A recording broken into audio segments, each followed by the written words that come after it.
जे Robert Oppenheimer एक अमेरिकी सैद्धांतिक भौतिक विज्ञानी थे जिन्होंने द्वितीय विश्व युद्ध के दौरान मैनहट्टन प्रोजेक्ट के लॉस एलामोस प्रयोगशाला के निदेशक के रूप में कार्य किया। पहले परमाणु हथियारों के विकास की देखरेख में उनकी भूमिका के लिए उन्हें अक्सर परमाणु बम का जनक कहा जाता है। न्यूयॉर्क शहर में जन्मे ओपेनहाइमर ने 1925 में हार्वर्ड विश्वविद्यालय से रसायन विज्ञान में डिग्री और 1927 में जर्मनी के गॉटिंगेन विश्वविद्यालय से भौतिकी में डॉक्टरेट की उपाधि प्राप्त की, जहां उन्होंने मैक्स बोर्न के अधीन अध्ययन किया। अन्य संस्थानों में शोध के बाद वे कैलिफोर्निया विश्वविद्यालय बर्कले में भौतिकी संकाय में शामिल हो गए, जहां उन्हें 1936 में पूर्ण प्रोफेसर बनाया गया।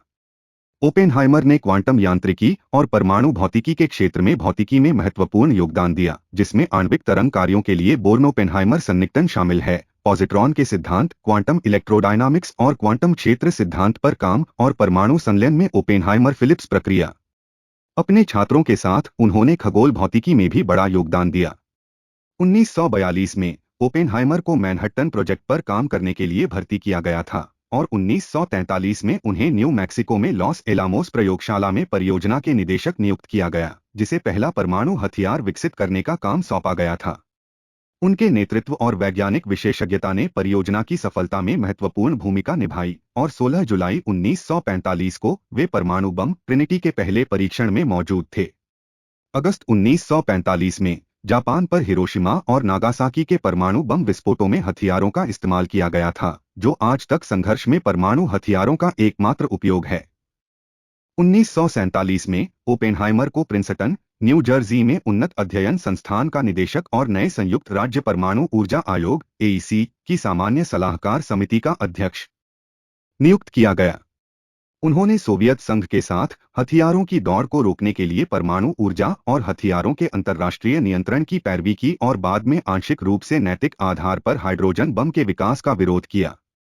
दूसरे रेड स्केयर के दौरान उनके रुख और कम्युनिस्ट पार्टी यूएसए के साथ उनके पिछले जुड़ावों के कारण 1954 में AEC सुरक्षा सुनवाई हुई और उनकी सुरक्षा मंजूरी रद्द कर दी गई। उन्होंने भौतिकी में व्याख्यान देना, लिखना और काम करना जारी रखा और 1963 में सैद्धांतिक भौतिकी में योगदान के लिए एनरिको फर्मी पुरस्कार प्राप्त किया। प्रारंभिक जीवन, बचपन और शिक्षा। ओपेनहाइमर का जन्म जूलियस रॉबर्ट ओपेनहाइमर के रूप में 22 अप्रैल 1904 को न्यूयॉर्क शहर में एक गैर-पर्यवेक्षक यहूदी परिवार में हुआ था। उनके पिता एला नी फ्राइडमैन एक चित्रकार और जूलियस सेलिगमन ओपेनहाइमर एक सफल कपड़ा आयातक थे। रॉबर्ट का एक छोटा भाई फ्रैंक था, जो एक भौतिक विज्ञानी भी बन गया। उनके पिता का जन्म हानाउ में हुआ था, जब यह अभी भी प्रशिया साम्राज्य के हेस्से-नासाउ प्रांत का हिस्सा था, और 1888 में एक किशोर के रूप में उन्होंने बिना पैसे उच्च शिक्षा या यहाँ तक कि अंग्रेजी के बिना संयुक्त राज्य अमेरिका का रास्ता बना लिया। उन्हें एक कपड़ा कंपनी द्वारा काम पर रखा गया और एक दशक के भीतर वे वहां एक कार्यकारी बन गए, अंततः अमीर बन गए। उनके कला संग्रह में पाब्लो पिकासो, एडोर्ड विलार्ड और विंसेंट वान गॉग की कृतियां शामिल थीं। ओपेनहाइमर की प्रारंभिक शिक्षा अल्कुइन प्रिपरेटरी स्कूल में हुई थी। 1911 में उन्होंने एथिकल कल्चर सोसाइटी स्कूल में प्रवेश लिया, जिसकी स्थापना फेलिक्स एडलर ने नैतिक आंदोलन पर आधारित प्रशिक्षण को बढ़ावा देने के लिए की थी, जिसका आदर्श वाक्य पंथ से पहले कर्म था। ओपेनहाइमर के पिता कई वर्षों तक सोसाइटी के सदस्य रहे थे, इसके न्यासी बोर्ड में सेवारत थे। ओपेनहाइमर एक बहुमुखी छात्र थे। उनकी रुचि अंग्रेजी और फ्रेंच साहित्य और विशेष रूप से खनिज विज्ञान में थी। उन्होंने एक वर्ष में तीसरी और चौथी कक्षा पूरी की और 8वीं कक्षा का आधा हिस्सा छोड़ दिया। उन्होंने प्रसिद्ध फ्रांसीसी बांसुरी वादक जॉर्जेस बैरेरे से निजी संगीत की शिक्षा ली। उन्होंने 1921 में स्नातक की उपाधि प्राप्त की, लेकिन चेकोस्लोवाकिया में एक पारिवारिक छुट्टी के दौरान जचिमोव में खोज करते समय कोलाइटिस के हमले के कारण उनकी आगे की शिक्षा में 1 साल की देरी हुई। वे न्यू मैक्सिको में ठीक हो गए, जहां उन्होंने घुड़सवारी और दक्षिण पश्चिमी संयुक्त राज्य अमेरिका के लिए प्यार विकसित किया। ओपेनहाइमर ने 18 वर्ष की आयु में 1922 में हार्वर्ड कॉलेज में प्रवेश लिया। उन्होंने रसायन विज्ञान में महारत हासिल की। हार्वर्ड में इतिहास, साहित्य और दर्शन शास्त्र या गणित की पढ़ाई भी अनिवार्य थी। अपनी बीमारी के कारण हुई देरी की भरपाई के लिए उन्होंने सामान्य 4 के बजाय प्रत्येक सत्र में 6 पाठ्यक्रम लिए। उन्हें स्नातक सम्मान समाज फी बेटा कप्पा में भर्ती कराया गया और स्वतंत्र अध्ययन के आधार पर भौतिकी में स्नातक की उपाधि प्रदान की गई, जिससे उन्हें उन्नत पाठ्यक्रमों के पक्ष में बुनियादी पाठ्यक्रमों को दरकिनार करने की अनुमति मिली। पर्सी ब्रिजमैन द्वारा पढ़ाए गए ऊष्मागतिकी के एक पाठ्यक्रम से वे प्रायोगिक भौतिकी की ओर आकर्षित हुए। ओपेनहाइमर ने केवल 3 वर्षों के अध्ययन के बाद 1925 में हार्वर्ड से कला स्नातक की उपाधि प्राप्त की। यूरोप में अध्ययन 1924 में क्राइस्ट कॉलेज, कैम्ब्रिज में स्वीकार किए जाने के बाद ओपेनहाइमर ने अर्नेस्ट रदरफोर्ड को कैवेंडिश प्रयोगशाला में काम करने की अनुमति के लिए पत्र लिखा। हालांकि ब्रिजमैन के सिफारिशी पत्र में कहा गया था कि प्रयोगशाला में ओपेनहाइमर की अनाड़ीपन से पता चलता है कि प्रायोगिक के बजाय सैद्धांतिक भौतिकी ही उनकी विशेषता होगी। रदरफोर्ड प्रभावित नहीं हुए, लेकिन ओपेनहाइमर फिर भी कैम्ब्रिज चले गए। जे थॉमसन ने अंततः उन्हें इस शर्त पर स्वीकार कर लिया कि वे एक बुनियादी प्रयोगशाला पाठ्यक्रम पूरा करें। ओपेनहाइमर कैम्ब्रिज में बहुत नाखुश थे और उन्होंने एक दोस्त को लिखा, मैं बहुत बुरा समय बिता रहा हूं। प्रयोगशाला का काम बहुत बोरिंग है और मैं इसमें इतना बुरा हूं कि यह महसूस करना असंभव है कि मैं कुछ सीख रहा हूं। उन्होंने अपने शिक्षक पैट्रिक ब्लैकेट, जो भविष्य में नोबेल पुरस्कार विजेता बने, के साथ एक विरोधी संबंध विकसित किया। ओपेनहाइमर के मित्र फ्रांसिस फर्ग्यूसन के अनुसार ओपेनहाइमर ने एक बार ब्लैकेट की मेज पर एक जहरीला सेब छोड़ने की बात कबूल की थी और ओपेनहाइमर के माता-पिता ने विश्वविद्यालय के अधिकारियों को उसे निष्कासित न करने के लिए मना लिया था। जहर देने की घटना या परिवीक्षा का कोई रिकॉर्ड नहीं है, लेकिन ओपेनहाइमर का लंदन के हार्ले स्ट्रीट में एक मनोचिकित्सक के साथ नियमित सत्र होता था। ओपेनहाइमर एक लंबा, पतला चेन स्मोकर था जो अक्सर गहन एकाग्रता की अवधि के दौरान खाने की उपेक्षा करता था। कई दोस्तों ने कहा कि वह आत्मविनाशकारी हो सकता है। फर्ग्यूसन ने एक बार ओपेनहाइमर को अपनी प्रेमिका फ्रांसिस कीली के बारे में बताकर और कैसे उसने उसे प्रपोज किया था, यह बताकर उसका ध्यान स्पष्ट अवसाद से हटाने की कोशिश की। ओपेनहाइमर फर्ग्यूसन पर कूद पड़ा और उसका गला घोंटने की कोशिश की। ओपेनहाइमर जीवन भर अवसाद के दौर से ग्रस्त रहा और एक बार उसने अपने भाई से कहा, मुझे दोस्तों से ज्यादा भौतिकी की जरूरत है। 1926 में ओपेनहाइमर ने मैक्स बोर्न के अधीन अध्ययन करने के लिए कैम्ब्रिज छोड़ दिया और गॉटिंगेन विश्वविद्यालय चले गए। गॉटिंगेन सैद्धांतिक भौतिकी के लिए दुनिया के अग्रणी केंद्रों में से एक था। ओपेनहाइमर ने ऐसे दोस्त बनाए जो आगे चलकर बड़ी सफलता हासिल की, जिनमें Werner Heisenberg, Pascual Jordan, Wolfgang Pauli, Paul Dirac, Enrico Fermi और एडवर्ड टेलर शामिल थे। वह चर्चाओं में इतने उत्साही थे कि कभी-कभी उन्हें अपने नियंत्रण में ले लेते थे। मारिया गोयपर्ट ने बोर्न को खुद और अन्य लोगों द्वारा हस्ताक्षरित एक याचिका सौंपी जिसमें ओपेनहाइमर को शांत न करने तक कक्षा के बहिष्कार की धमकी दी गई थी। बोर्न ने इसे अपनी मेज पर छोड़ दिया जहां ओपेनहाइमर इसे पढ़ सकते थे। ओपेनहाइमर ने मार्च 1927 में 23 वर्ष की आयु में बोर्न की देखरेख में डॉक्टर ऑफ फिलॉसफी की डिग्री प्राप्त की। मौखिक परीक्षा के बाद इसे संचालित करने वाले प्रोफेसर जेम्स फ्रैंक ने कथित तौर पर कहा, मुझे खुशी है कि यह खत्म हो गया। वह मुझसे सवाल पूछने के बिंदु पर था। यूरोप में रहते हुए ओपेनहाइमर ने 1 दर्जन से अधिक शोधपत्र प्रकाशित किए, जिसमें क्वांटम यांत्रिकी के नए क्षेत्र में कई महत्वपूर्ण योगदान शामिल हैं। उन्होंने और बोर्न ने बोर्न ओपेनहाइमर सन्निकटन पर एक प्रसिद्ध शोधपत्र प्रकाशित किया, जो अणुओं के गणितीय उपचार में परमाणु गति को इलेक्ट्रॉनिक गति से अलग करता है, जिससे गणनाओं को सरल बनाने के लिए परमाणु गति की उपेक्षा की जा सकती है। यह उनका सबसे अधिक उद्धृत कार्य बना हुआ है। कैरियर का आरंभ। शिक्षा। सितंबर 1927 में ओपेनहाइमर को California Institute of Technology Caltech में United States National Research Council की फेलोशिप से सम्मानित किया गया। ब्रिजमैन भी उन्हें हार्वर्ड में चाहते थे, इसलिए एक समझौता हुआ जिसके तहत उन्होंने 1927 से 28 के शैक्षणिक वर्ष के लिए अपनी फेलोशिप को 1927 में हार्वर्ड और 1928 में कैलटेक के बीच विभाजित कर दिया। कैलटेक में उन्होंने लिनुस पॉलिन के साथ घनिष्ठ मित्रता की। उन्होंने रासायनिक बंधन की प्रकृति पर एक संयुक्त हमला करने की योजना बनाई, एक ऐसा क्षेत्र जिसमें पॉलिन अग्रणी थे। ओपेनहाइमर ने गणित की आपूर्ति की और पॉलिन ने परिणामों की व्याख्या की। सहयोग और उनकी दोस्ती तब समाप्त हुई जब ओपेनहाइमर ने पॉलिन की पत्नी एवा हेलेन पॉलिन को मैक्सिको में एक मुलाकात में शामिल होने के लिए आमंत्रित किया। 1928 की शरद ऋतु में ओपेनहाइमर ने नीदरलैंड के लीडेन विश्वविद्यालय में पॉल एरेनफेस्ट के संस्थान का दौरा किया, जहां उन्होंने डच भाषा का कम अनुभव होने के बावजूद डच में व्याख्यान देकर लोगों को प्रभावित किया। वहां उन्हें ओपजे का उपनाम दिया गया, जिसे बाद में उनके छात्रों ने ओपी के रूप में अंग्रेजीकृत किया। लीडेन से वे क्वांटम यांत्रिकी और निरंतर स्पेक्ट्रम पर वोल्फगैंग पॉली के साथ काम करने के लिए ज्यूरिख में Swiss federal institute of technology में चले गए। ओपेनहाइमर पॉली का सम्मान करते थे और उन्हें पसंद करते थे, और हो सकता है कि उन्होंने उनकी व्यक्तिगत शैली के साथ साथ समस्याओं के प्रति उनके आलोचनात्मक दृष्टिकोण का भी अनुकरण किया हो। संयुक्त राज्य अमेरिका लौटने पर ओपेनहाइमर ने कैलिफोर्निया विश्वविद्यालय बर्कले से एक एसोसिएट प्रोफेसर का पद स्वीकार कर लिया, जहां रेमंड थायर बिर्ग उन्हें इतना चाहते थे कि उन्होंने उन्हें कैलटेक के साथ साझा करने की इच्छा व्यक्त की। बर्कले में प्रोफेसर के रूप में काम शुरू करने से पहले ओपेनहाइमर को तपेदिक के हल्के मामले का पता चला था और उन्होंने अपने भाई फ्रैंक के साथ न्यू मैक्सिको के एक खेत में कुछ सप्ताह बिताए, जिसे उन्होंने पट्टे पर लिया और अंततः खरीद लिया। जब उन्होंने सुना कि खेत पट्टे पर उपलब्ध है, तो उन्होंने कहा हॉट डॉग, और बाद में उन्होंने इसे पेरो कैलिएंटे, स्पेनिश में हॉट डॉग कहा। बाद में वे कहा करते थे कि भौतिकी और रेगिस्तानी देश उनके दो महान प्रेम थे। वे तपेदिक से उबर गए और बर्कले लौट आए, जहां वे भौतिकविदों की एक पीढ़ी के सलाहकार और सहयोगी के रूप में समृद्ध हुए, जिन्होंने उनकी बौद्धिक प्रतिभा और व्यापक रुचियों के लिए उनकी प्रशंसा की। उनके छात्र लगभग हमेशा पूर्व श्रेणी में आते थे, उनके चलने, बोलने और अन्य तौर तरीकों को अपनाते थे, और यहाँ तक कि संपूर्ण ग्रंथों को उनकी मूल भाषाओं में पढ़ने की उनकी प्रवृत्ति को भी अपनाते थे। हंस बेथे ने उनके बारे में कहा, संभवतः उनके शिक्षण में सबसे महत्वपूर्ण तत्व उनका उत्कृष्ट स्वाद था। उन्हें हमेशा पता होता था कि महत्वपूर्ण समस्याएं क्या हैं, जैसा कि उनके विषयों के चयन से पता चलता है। वह वास्तव में उन समस्याओं के साथ रहते थे, समाधान के लिए संघर्ष करते थे, और उन्होंने समूह को अपनी चिंता से अवगत कराया।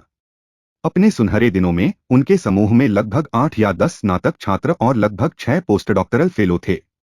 वह अपने कार्यालय में दिन में एक बार इस समूह से मिलते थे और एक के बाद एक छात्र की शोध समस्या की स्थिति पर चर्चा करते थे। वह हर चीज में रुचि रखते थे, और एक दोपहर में वे क्वांटम इलेक्ट्रोडायनामिक्स, कॉस्मिक किरणों, इलेक्ट्रॉन जोड़ी उत्पादन और परमाणु भौतिकी पर चर्चा कर सकते थे। ओपेनहाइमर ने नोबेल पुरस्कार विजेता प्रायोगिक भौतिक विज्ञानी अर्नेस्ट लॉरेंस और उनके साइक्लोट्रॉन अग्रदूतों के साथ मिलकर काम किया, जिससे उन्हें बर्कले के विकिरण प्रयोगशाला में उनकी मशीनों द्वारा उत्पादित डेटा को समझने में मदद मिली, जो अंततः आज के लॉरेंस बर्कले राष्ट्रीय प्रयोगशाला में विकसित हुई। 1936 में बर्कले ने उन्हें $3,300, 2024 में $75,000 के बराबर के वार्षिक वेतन पर पूर्ण प्रोफेसर के पद पर पदोन्नत किया। बदले में उन्हें कैलटेक में अपने अध्यापन को कम करने के लिए कहा गया, इसलिए एक समझौता हुआ जिसके तहत बर्कले ने उन्हें हर साल 6 सप्ताह के लिए मुक्त कर दिया, जो कैलटेक में एक सत्र पढ़ाने के लिए पर्याप्त था। ओपेनहाइमर ने बार बार रॉबर्ट सर्बर को बर्कले में एक पद दिलाने का प्रयास किया, लेकिन बिर्ग ने उन्हें रोक दिया, जिन्हें लगा कि विभाग में एक यहूदी पर्याप्त था। वैज्ञानिकों का काम। ओपेनहाइमर ने सैद्धांतिक खगोल विज्ञान, विशेष रूप से सामान्य सापेक्षता और परमाणु सिद्धांत से संबंधित परमाणु भौतिकी, स्पेक्ट्रोस्कोपी और क्वांटम क्षेत्र सिद्धांत में महत्वपूर्ण शोध किया, जिसमें क्वांटम इलेक्ट्रोडायनामिक्स में इसका विस्तार भी शामिल है। सापेक्षतावादी क्वांटम यांत्रिकी के औपचारिक गणित ने भी उनका ध्यान आकर्षित किया, हालांकि उन्हें इसकी वैधता पर संदेह था। उनके काम ने न्यूट्रॉन, मेसोन और न्यूट्रॉन स्टार सहित कई बाद की खोजों की भविष्यवाणी की। शुरुआत में उनकी मुख्य रुचि निरंतर स्पेक्ट्रम के सिद्धांत में थी। 1926 में उनका पहला प्रकाशित शोधपत्र आणविक बैंड स्पेक्ट्रा के क्वांटम सिद्धांत से संबंधित था। उन्होंने इसके संक्रमण संभावनाओं की गणना करने के लिए एक विधि विकसित की। उन्होंने हाइड्रोजन और एक्सरे के लिए फोटोइलेक्ट्रिक प्रभाव की गणना की, केच पर अवशोषण गुणांक प्राप्त किया। उनकी गणना सूर्य के एक्सरे अवशोषण के अवलोकन के अनुरूप थी, लेकिन हीलियम के साथ नहीं। वर्षों बाद यह महसूस किया गया कि सूर्य काफी हद तक हाइड्रोजन से बना था और उनकी गणना सही थी। ओपेनहाइमर ने कॉस्मिक रे शावर के सिद्धांत में महत्वपूर्ण योगदान दिया। उन्होंने फील्ड इलेक्ट्रॉन उत्सर्जन की समस्या पर भी काम किया। इस काम ने क्वांटम टनलिंग की अवधारणा के विकास में योगदान दिया। 1931 में उन्होंने अपने छात्र हार्वे हॉल के साथ मिलकर फोटोइलेक्ट्रिक प्रभाव का सापेक्ष सिद्धांत नामक एक पेपर लिखा, जिसमें अनुभवजन्य साक्ष्य के आधार पर उन्होंने पॉल डिराक के इस दावे का सही ढंग से खंडन किया कि हाइड्रोजन परमाणु के दो ऊर्जा स्तरों की ऊर्जा समान होती है। इसके बाद उनके डॉक्टरेट छात्रों में से एक विलिस लैम्ब ने निर्धारित किया कि यह लैम्ब शिफ्ट के रूप में जाना जाने वाला परिणाम था, जिसके लिए लैम्ब को 1955 में भौतिकी में नोबेल पुरस्कार दिया गया था। ओपेनहाइमर की देखरेख में पीएचडी शुरू करने वाली पहली स्नातक छात्रा मेल्बा फिलिप्स के साथ ओपेनहाइमर ने ड्यूटेरॉन द्वारा बमबारी के तहत कृत्रिम रेडियोधर्मिता की गणना पर काम किया।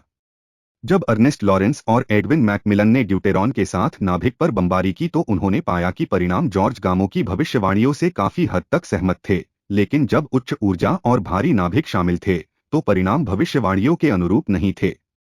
1935 में ओपेनहाइमर और फिलिप्स ने परिणामों को समझाने के लिए एक सिद्धांत तैयार किया जिसे बाद में ओपेनहाइमर-फिलिप्स प्रक्रिया के रूप में जाना गया। यह सिद्धांत आज भी उपयोग में है। 1930 की शुरुआत में ओपेनहाइमर ने एक पेपर लिखा जिसमें अनिवार्य रूप से पॉजिट्रॉन के अस्तित्व की भविष्यवाणी की गई थी। यह डिराक के एक पेपर के बाद था जिसमें प्रस्तावित किया गया था कि इलेक्ट्रॉनों में सकारात्मक चार्ज और नकारात्मक ऊर्जा दोनों हो सकते हैं। डिराक के पेपर ने एक समीकरण पेश किया जिसे बाद में डिराक समीकरण के रूप में जाना गया, जिसने जीमन प्रभाव को समझाने के लिए क्वांटम यांत्रिकी, विशेष सापेक्षता और इलेक्ट्रॉन स्पिन की तत्कालीन नई अवधारणा को एकीकृत किया। प्रायोगिक साक्ष्य के आधार पर ओपेनहाइमर ने इस विचार को खारिज कर दिया कि भविष्यवाणी किए गए सकारात्मक रूप से चार्ज किए गए इलेक्ट्रॉन प्रोटॉन थे। उन्होंने तर्क दिया कि उनका द्रव्यमान एक इलेक्ट्रॉन के समान होना चाहिए, जबकि प्रयोगों से पता चला कि प्रोटॉन इलेक्ट्रॉनों की तुलना में बहुत भारी थे। 2 साल बाद कार्ल डेविड एंडरसन ने पॉजिट्रॉन की खोज की। 1930 के दशक के उत्तरार्ध में ओपेनहाइमर को खगोल भौतिकी में रुचि हो गई, संभवतः रिचर्ड टॉलमन के साथ उनकी दोस्ती के कारण, जिसके परिणामस्वरूप कई शोधपत्र प्रकाशित हुए। इनमें से पहले on the stability of stellar neutron core 1938 में सर्बर के साथ सहलिखित ओपेनहाइमर ने सफेद बॉनों के गुणों की खोज की। इसके बाद उनके एक छात्र जॉर्ज वोल्कॉफ के साथ सहलिखित एक शोधपत्र ऑन मैसिव न्यूट्रॉन कोर आया, जिसने प्रदर्शित किया कि तारों के द्रव्यमान की एक सीमा होती है जिसे टॉलमन ओपेनहाइमर वोल्कॉफ सीमा के रूप में जाना जाता है, जिसके आगे वे न्यूट्रॉन सितारों के रूप में स्थिर नहीं रहेंगे और गुरुत्वाकर्षण पतन से गुजरेंगे। 1939 में ओपेनहाइमर और उनके एक अन्य छात्र हार्टलैंड स्नाइडर ने ऑन कंटिन्यूड ग्रेविटेशन कॉन्ट्रैक्शन नामक पेपर तैयार किया, जिसमें उन चीजों के अस्तित्व की भविष्यवाणी की गई जिन्हें बाद में ब्लैक होल कहा गया। बोर्न-ओपेनहाइमर सन्निकटन पेपर के बाद ये पेपर उनके सबसे ज्यादा उद्धृत किए गए पेपर बने रहे और 1950 के दशक में संयुक्त राज्य अमेरिका में खगोल भौतिकी अनुसंधान के कायाकल्प में मुख्य कारक थे, मुख्य रूप से जॉन ए व्हीलर द्वारा। ओपेनहाइमर के शोधपत्रों को उन अमूर्त विषयों के मानकों के अनुसार भी समझना मुश्किल माना जाता था जिनमें वे विशेषज्ञ थे।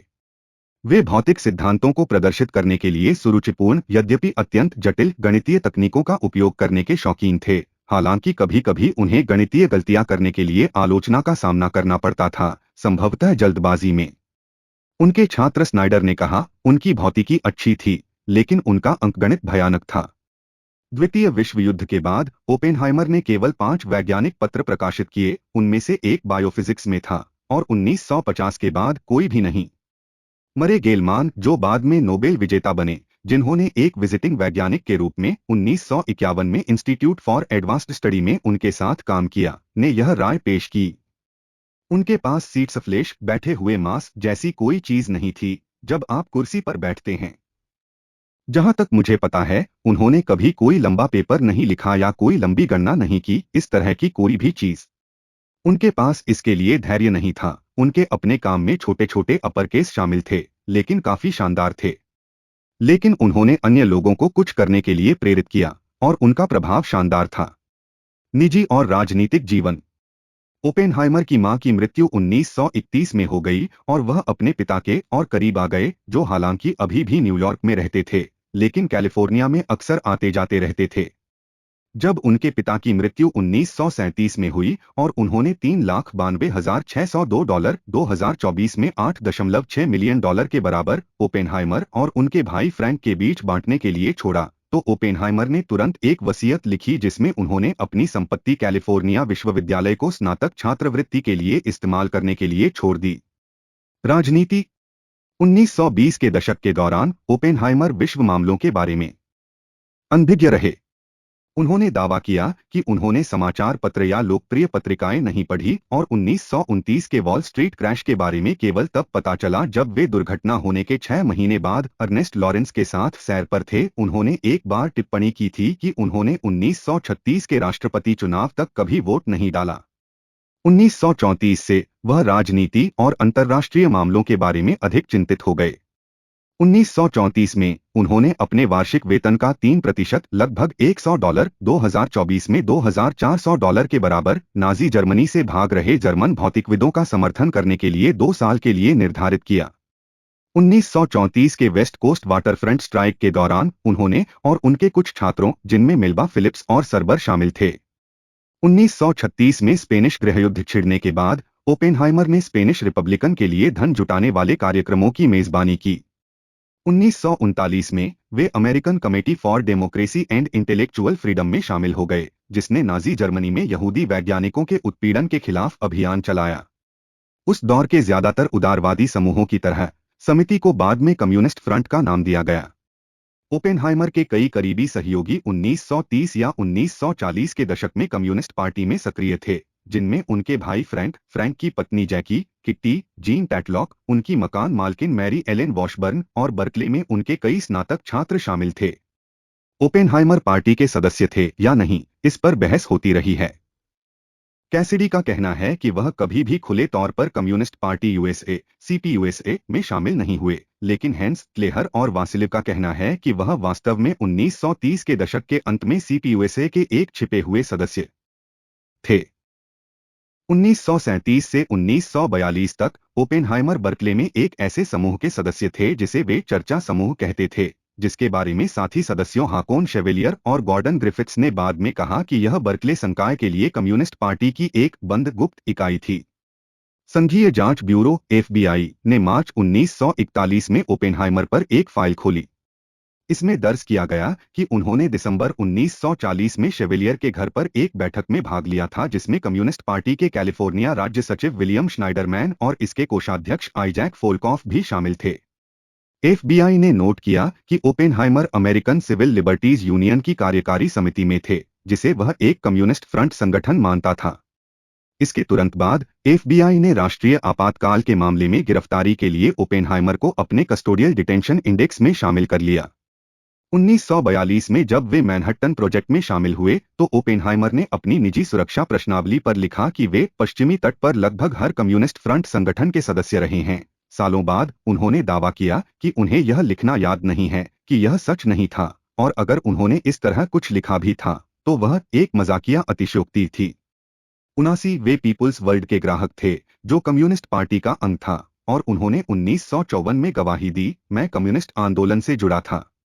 1953 में Oppenheimer Congress for cultural freedom, एक कम्युनिस्ट विरोधी सांस्कृतिक संगठन द्वारा आयोजित विज्ञान और स्वतंत्रता पर एक सम्मेलन के लिए प्रायोजक समिति में थे। 1954 में सुरक्षा मंजूरी की सुनवाई में ओपेनहाइमर ने कम्युनिस्ट पार्टी का सदस्य होने से इनकार किया, लेकिन खुद को एक साथी यात्री के रूप में पहचाना, जिसे उन्होंने ऐसे व्यक्ति के रूप में परिभाषित किया जो साम्यवाद के कई लक्ष्यों से सहमत है, लेकिन किसी भी कम्युनिस्ट पार्टी तंत्र के आदेशों का आंख मूंद कर पालन करने के लिए तैयार नहीं है। जीवनी लेखक रे मोंक के अनुसार वह बहुत ही व्यावहारिक और वास्तविक अर्थों में कम्युनिस्ट पार्टी के समर्थक थे। इसके अलावा पार्टी की गतिविधियों पर खर्च किए गए समय, प्रयास और धन के संदर्भ में वह एक बहुत ही प्रतिबद्ध समर्थक थे। रिश्ते और बच्चे। 1936 में ओपेनहाइमर जीन टैटलॉक के साथ जुड़ गए, जो बर्कले साहित्य के प्रोफेसर की बेटी और Stanford university school of medicine की छात्रा थी। दोनों के राजनीतिक विचार समान थे। वह कम्युनिस्ट पार्टी के अखबार वेस्टर्न वर्कर के लिए लिखती थी। 1939 में एक तूफानी रिश्ते के बाद टैटलॉक ने ओपेनहाइमर से नाता तोड़ लिया। उसी साल अगस्त में उनकी मुलाकात कैथरीन किट्टी पुएनिंग से हुई, जो कम्युनिस्ट पार्टी की पूर्व सदस्य थीं। किट्टी की पहली शादी कुछ ही महीनों तक चली थी। 1934 से 1937 तक उनके दूसरे आमकानूनी पति जो डेलेट थे, जो कम्युनिस्ट पार्टी के एक सक्रिय सदस्य थे और 1937 में स्पेनिश गृहयुद्ध में मारे गए थे। किट्टी यूरोप से अमेरिका लौट आईं, जहां उन्होंने पेंसिल्वेनिया विश्वविद्यालय से वनस्पति विज्ञान में कला स्नातक की डिग्री प्राप्त की। 1938 में उन्होंने एक चिकित्सक और चिकित्सा शोधकर्ता रिचर्ड हैरिसन से शादी की और जून 1939 में उनके साथ पासाडेना, कैलिफोर्निया चली गईं, जहां वे एक स्थानीय अस्पताल में रेडियोलॉजी के प्रमुख बन गए और उन्होंने कैलिफोर्निया विश्वविद्यालय, लॉस एंजल्स में स्नातक छात्रा के रूप में दाखिला लिया। उसने और ओपेनहाइमर ने टॉलमैन की एक पार्टी के बाद एक साथ सोकर एक छोटा सा घोटाला किया और 1940 की गर्मियों में वह न्यू मैक्सिको में ओपेनहाइमर के साथ उनके खेत में रहीं। जब वह गर्भवती हुई तो किट्टी ने हैरिसन से तलाक के लिए कहा और वह इसके लिए राजी हो गए। 1 नवंबर 1940 को उन्होंने रेनो, नेवादा में एक त्वरित तलाक प्राप्त किया और ओपेनहाइमर से शादी कर ली। उनके पहले बच्चे पीटर का जन्म मई 1941 में हुआ था और उनके दूसरे बच्चे कैथरीन टोनी का जन्म 7 दिसंबर 1944 को लॉस एलामोस, न्यू मैक्सिको में हुआ था। अपनी शादी के दौरान ओपेनहाइमर ने टैटलॉक के साथ अपने संबंध को फिर से जगाया। बाद में टैटलॉक के कम्युनिस्ट संघों के कारण उनका निरंतर संपर्क उनकी सुरक्षा मंजूरी की सुनवाई में एक मुद्दा बन गया। परमाणु बम के विकास के दौरान ओपेनहाइमर को एफबीआई और मैनहट्टन प्रोजेक्ट की आंतरिक सुरक्षा शाखा द्वारा उनके पिछले वामपंथी संबंधों के लिए जांच के दायरे में रखा गया था। जून 1943 में टैटलॉक से मिलने के लिए कैलिफोर्निया की यात्रा के दौरान सेना के सुरक्षा एजेंटों ने उनका पीछा किया, जो अवसाद से पीड़ित थे। ओपेनहाइमर ने रात उनके अपार्टमेंट में बिताई। टैटलॉक ने 4 जनवरी 1944 को खुद को मार डाला, जिससे ओपेनहाइमर को गहरा दुख हुआ। लॉस एलामोस में ओपेनहाइमर ने मनोवैज्ञानिक और अपने दोस्त रिचर्ड टॉलमैन की पत्नी रूथ टॉलमैन के साथ एक भावनात्मक संबंध शुरू किया। ओपेनहाइमर के पूर्व में वापस लौटने और इंस्टीट्यूट फॉर एडवांस्ड स्टडी के निदेशक बनने के बाद यह संबंध समाप्त हो गया, लेकिन अगस्त 1948 में रिचर्ड की मृत्यु के बाद वे फिर से जुड़ गए और 1957 में रूथ की मृत्यु तक कभी कभार एक दूसरे से मिलते रहे। उनके कुछ पत्र बचे हैं, लेकिन जो बचे हैं वे एक करीबी और स्नेही रिश्ते को दर्शाते हैं, जिसमें ओपेनहाइमर उसे माई लव कहते हैं। ओपेनहाइमर की विविध रुचियों ने कभी कभी उनके विज्ञान पर ध्यान केंद्रित करने में बाधा डाली।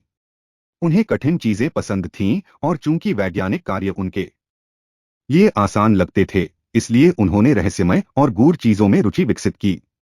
हार्वर्ड जाने के बाद उन्होंने अंग्रेजी अनुवादों के माध्यम से शास्त्रीय हिंदू ग्रंथों से खुद को परिचित करना शुरू किया। उन्हें भाषा सीखने में भी रुचि थी और उन्होंने 1933 में बर्कले में आर्थर डब्ल्यू राइडर के अधीन संस्कृत सीखी।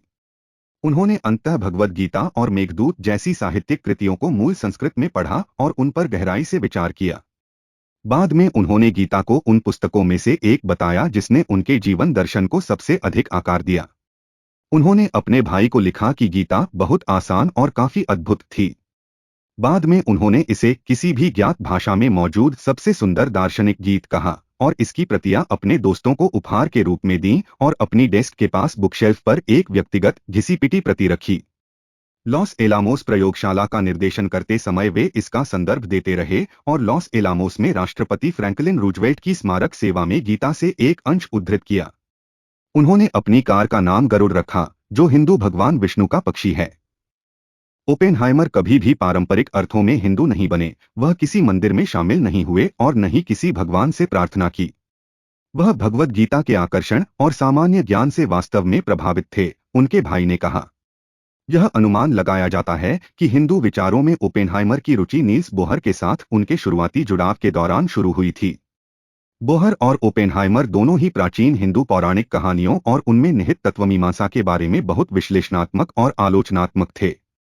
युद्ध से पहले डेविड हॉकिंस के साथ एक बातचीत में प्राचीन ग्रीस के साहित्य के बारे में बात करते हुए ओपेनहाइमर ने टिप्पणी की, मैंने यूनानियों को पढ़ा है, मैं हिंदुओं को अधिक गहरा पाता हूं। ओपेनहाइमर पुस्तक श्रृंखला वर्ल्ड पर्सपेक्टिव्स के संपादक मंडल में बैठे। 1930 के दशक के दौरान बर्कले में पढ़ाने के दौरान ओपेनहाइमर बे एरिया में एक समूह का हिस्सा बन गए जिसे मनोवैज्ञानिक सिगफ्राइड बर्नफेल्ड ने मनोविश्लेषण पर चर्चा करने के लिए बुलाया था।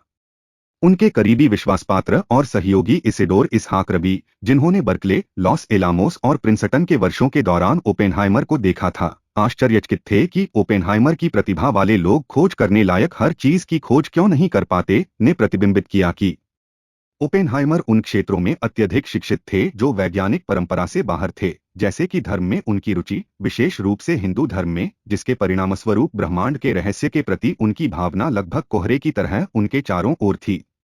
उन्होंने भौतिकी को स्पष्ट रूप से देखा, जो पहले से ही किया जा चुका था, लेकिन सीमा पर उन्हें लगता था कि वास्तव में जितना रहस्यमय और नया था, उससे कहीं अधिक था।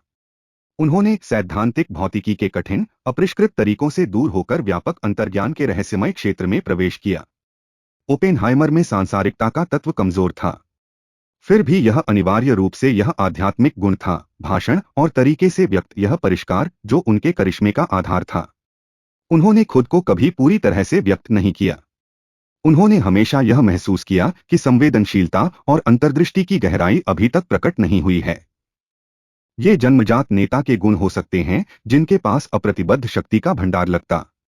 इसके बावजूद भौतिक विज्ञानी लुइस अल्वारेस और जेरेमी बर्नस्टीन जैसे पर्यवेक्षकों ने सुझाव दिया है कि यदि ओपेनहाइमर अपने पूर्वानुमानों को प्रयोग द्वारा प्रमाणित होते देखने के लिए लंबे समय तक जीवित रहते, तो उन्होंने न्यूट्रॉन सितारों और ब्लैक होल के संबंध में गुरुत्वाकर्षण पतन पर अपने काम के लिए नोबेल पुरस्कार जीता होता।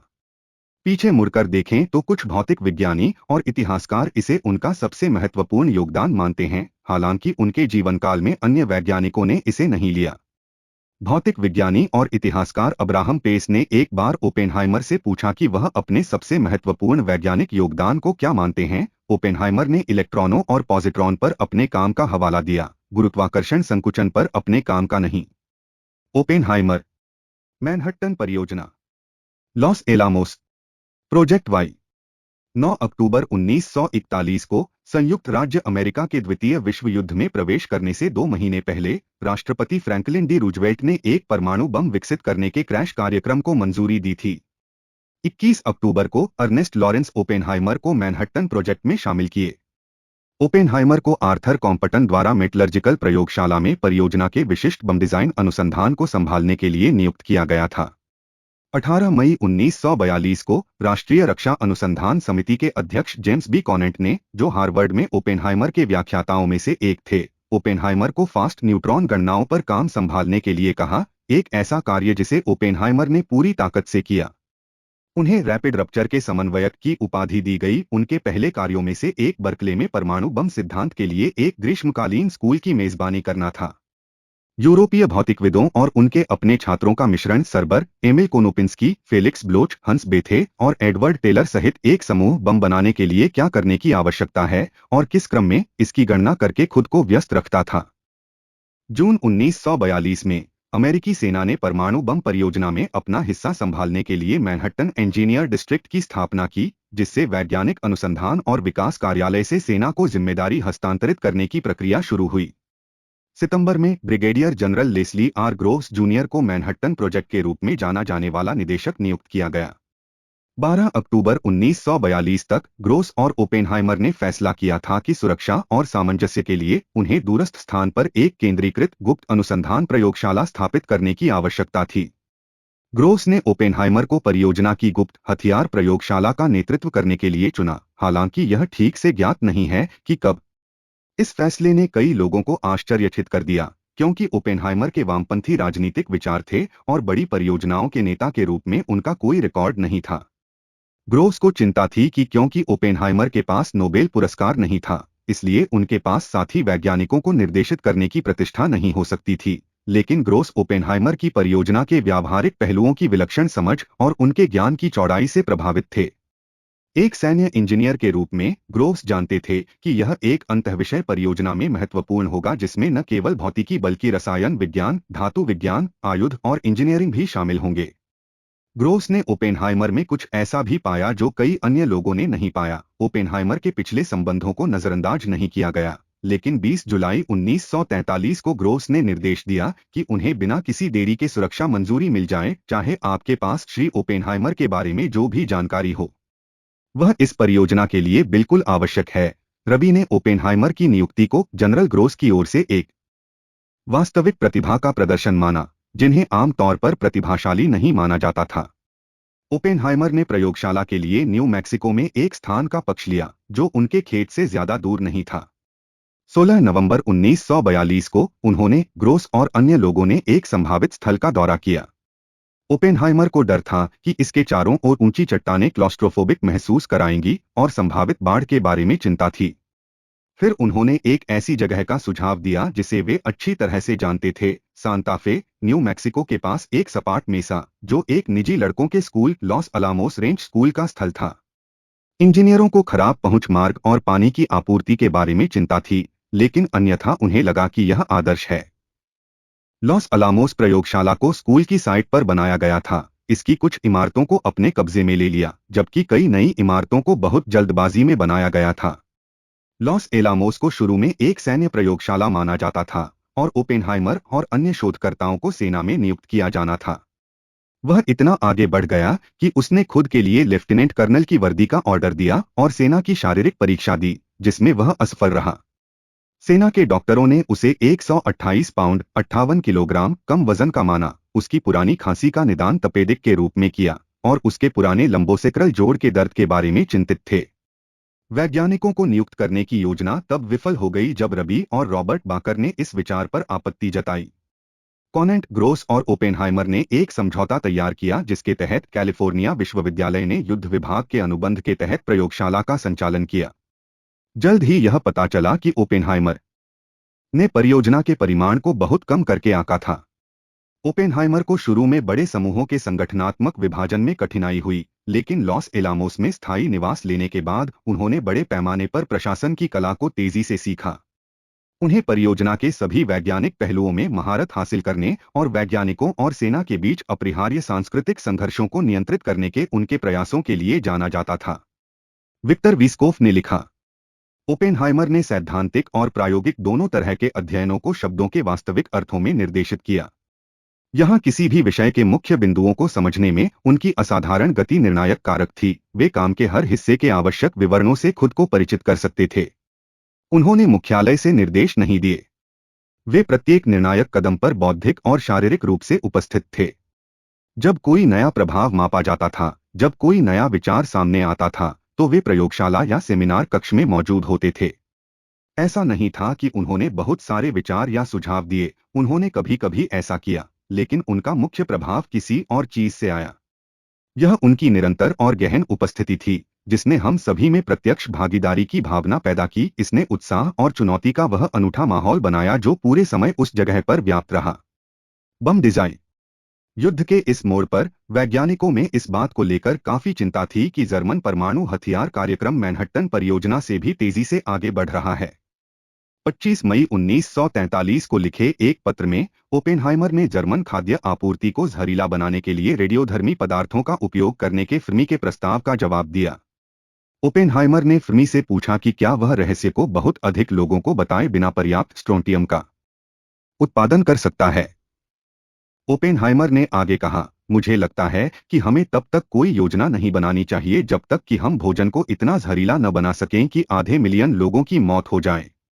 1943 में विकास प्रयासों को थिन मैन नामक प्लूटोनियम गनटाइप विखंडन हथियार की ओर निर्देशित किया गया था। प्लूटोनियम के गुणों पर प्रारंभिक शोध साइक्लोट्रॉन जनरेटेड प्लूटोनियम 239 का उपयोग करके किया गया था, जो बेहद शुद्ध था, लेकिन इसे केवल थोड़ी मात्रा में ही बनाया जा सकता था। जब लॉस एलामोस को अप्रैल 1944 में X-10 ग्रेफाइट रिएक्टर से प्लूटोनियम का पहला नमूना मिला, तो एक समस्या का पता चला। रिएक्टर ब्रेड प्लूटोनियम में प्लूटोनियम 240 साइक्लोट्रॉन प्लूटोनियम से 5 गुना अधिक की सांद्रता थी, जो इसे गनटाइप हथियार में उपयोग के लिए अनुपयुक्त बनाती थी। जुलाई 1944 में ओपेनहाइमर ने इम्प्लोजन टाइप हथियार के पक्ष में थिन मैन गन डिजाइन को त्याग दिया। थिन मैन का एक छोटा संस्करण लिटिल बॉय बन गया। रासायनिक विस्फोटक लेंस का उपयोग करके विखंडनीय सामग्री के एक उपमहत्वपूर्ण क्षेत्र को एक छोटे और सघन रूप में निचोड़ा जा सकता था। धातु को बहुत कम दूरी की यात्रा करने की आवश्यकता थी, इसलिए महत्वपूर्ण द्रव्यमान बहुत कम समय में इकट्ठा हो जाएगा। अगस्त 1944 में ओपेनहाइमर ने इम्प्लोजन पर ध्यान केंद्रित करने के लिए लॉस एलामोस प्रयोगशाला के व्यापक पुनर्गठन को लागू किया। उन्होंने विकास के प्रयासों को गनटाइप डिवाइस पर केंद्रित किया, लेकिन अब एक सरल डिजाइन के साथ जिसे केवल एक समूह में अत्यधिक समृद्ध यूरेनियम के साथ काम करना था। यह डिवाइस फरवरी 1945 में लिटिल बॉय बन गया। एक विशाल शोध प्रयास के बाद इम्प्लोजन डिवाइस का अधिक जटिल डिजाइन, जिसे ओपेनहाइमर के एक अन्य छात्र रॉबर्ट क्रिस्टी के नाम पर क्रिस्टी गैजेट के रूप में जाना जाता है, को 28 फरवरी 1945 को ओपेनहाइमर के कार्यालय में एक बैठक में फैट मैन के रूप में अंतिम रूप दिया गया। मई 1945 में परमाणु ऊर्जा के उपयोग के बारे में युद्धकालीन और युद्धोत्तर नीतियों पर सलाह देने और रिपोर्ट करने के लिए एक अंतरिम समिति बनाई गई थी। अंतरिम समिति ने वैज्ञानिक मुद्दों पर सलाह देने के लिए ओपेनहाइमर, आर्थर कॉम्पटन, फर्मी और लॉरेंस से मिलकर एक वैज्ञानिक पैनल की स्थापना की। अंतरिम समिति के समक्ष अपनी प्रस्तुति में पैनल ने न केवल परमाणु बम के संभावित भौतिक प्रभावों पर बल्कि इसके संभावित सैन्य और राजनीतिक प्रभावों पर भी अपनी राय पेश की। इसमें ऐसे संवेदनशील मुद्दों पर राय शामिल थी, जैसे कि क्या सोवियत संघ को जापान के खिलाफ इसके इस्तेमाल से पहले हथियार के बारे में सूचित किया जाना चाहिए। ट्रिनिटी 16 जुलाई 1945 की सुबह के समय न्यू मैक्सिको के अलामोगोर्डो के पास लॉस अलामोस में काम दुनिया के पहले परमाणु हथियार के परीक्षण के साथ समाप्त हुआ। ओपेनहाइमर ने 1944 के मध्य में साइट का कोड नाम ट्रिनिटी रखा था, बाद में कहा कि यह नाम जॉन डोने के पवित्र सोनेट से आया था। उन्हें 1930 के दशक में जीन टैटलॉक द्वारा डोने के काम से परिचित कराया गया था, जिन्होंने जनवरी 1944 में खुद को मार डाला था। ब्रिगेडियर जनरल थॉमस फेरेल, जो ओपेनहाइमर के साथ नियंत्रण बंकर में मौजूद थे, ने याद किया, डॉक्टर ओपेनहाइमर, जिन पर बहुत भारी बोझ था, आखिरी सेकंड बीतते बीतते तनाव में आ गए। वह मुश्किल से सांस ले पा रहे थे। खुद को संभालने के लिए उन्होंने एक खंभे को पकड़ रखा था। आखिरी कुछ सेकंड तक वह सीधे सामने की ओर देखते रहे और फिर जब उद्घोषक ने चिल्लाया, अब, और प्रकाश का एक जबरदस्त विस्फोट हुआ, उसके तुरंत बाद विस्फोट की गहरी गड़गड़ाहट की गर्जना हुई, तो उनके चेहरे पर जबरदस्त राहत की अभिव्यक्ति हुई। ओपेनहाइमर के भाई फ्रैंक ने ओपेनहाइमर के पहले शब्दों को याद करते हुए कहा, मुझे लगता है कि यह काम कर गया। 1949 की एक पत्रिका प्रोफाइल के अनुसार विस्फोट को देखते समय ओपेनहाइमर को भगवद गीता के श्लोक याद आए, यदि एक साथ हजारों सूर्यों की चमक आसमान में फूट पड़े तो वह शक्तिशाली सूर्य की महिमा के समान होगा। अब मैं मृत्यु बन गया हूं, दुनिया को चकनाचूर करने वाला। 1965 में उन्होंने इस पल को इस तरह याद किया, हम जानते थे कि दुनिया पहले जैसी नहीं रहेगी। कुछ लोग हंसे, कुछ लोग रोए, ज्यादातर लोग चुप थे। मुझे हिंदू धर्म ग्रंथ भगवद गीता की पंक्ति याद आ गई, विष्णु राजकुमार को यह समझाने की कोशिश कर रहे हैं कि उसे अपना कर्तव्य निभाना चाहिए और उसे प्रभावित करने के लिए वह अपना बहुभुजा वाला रूप धारण करते हैं और कहते हैं, अब मैं मृत्यु बन गया हूँ, संसार का विनाशक। मुझे लगता है कि हम सभी ने एक या दूसरे तरीके से ऐसा सोचा होगा।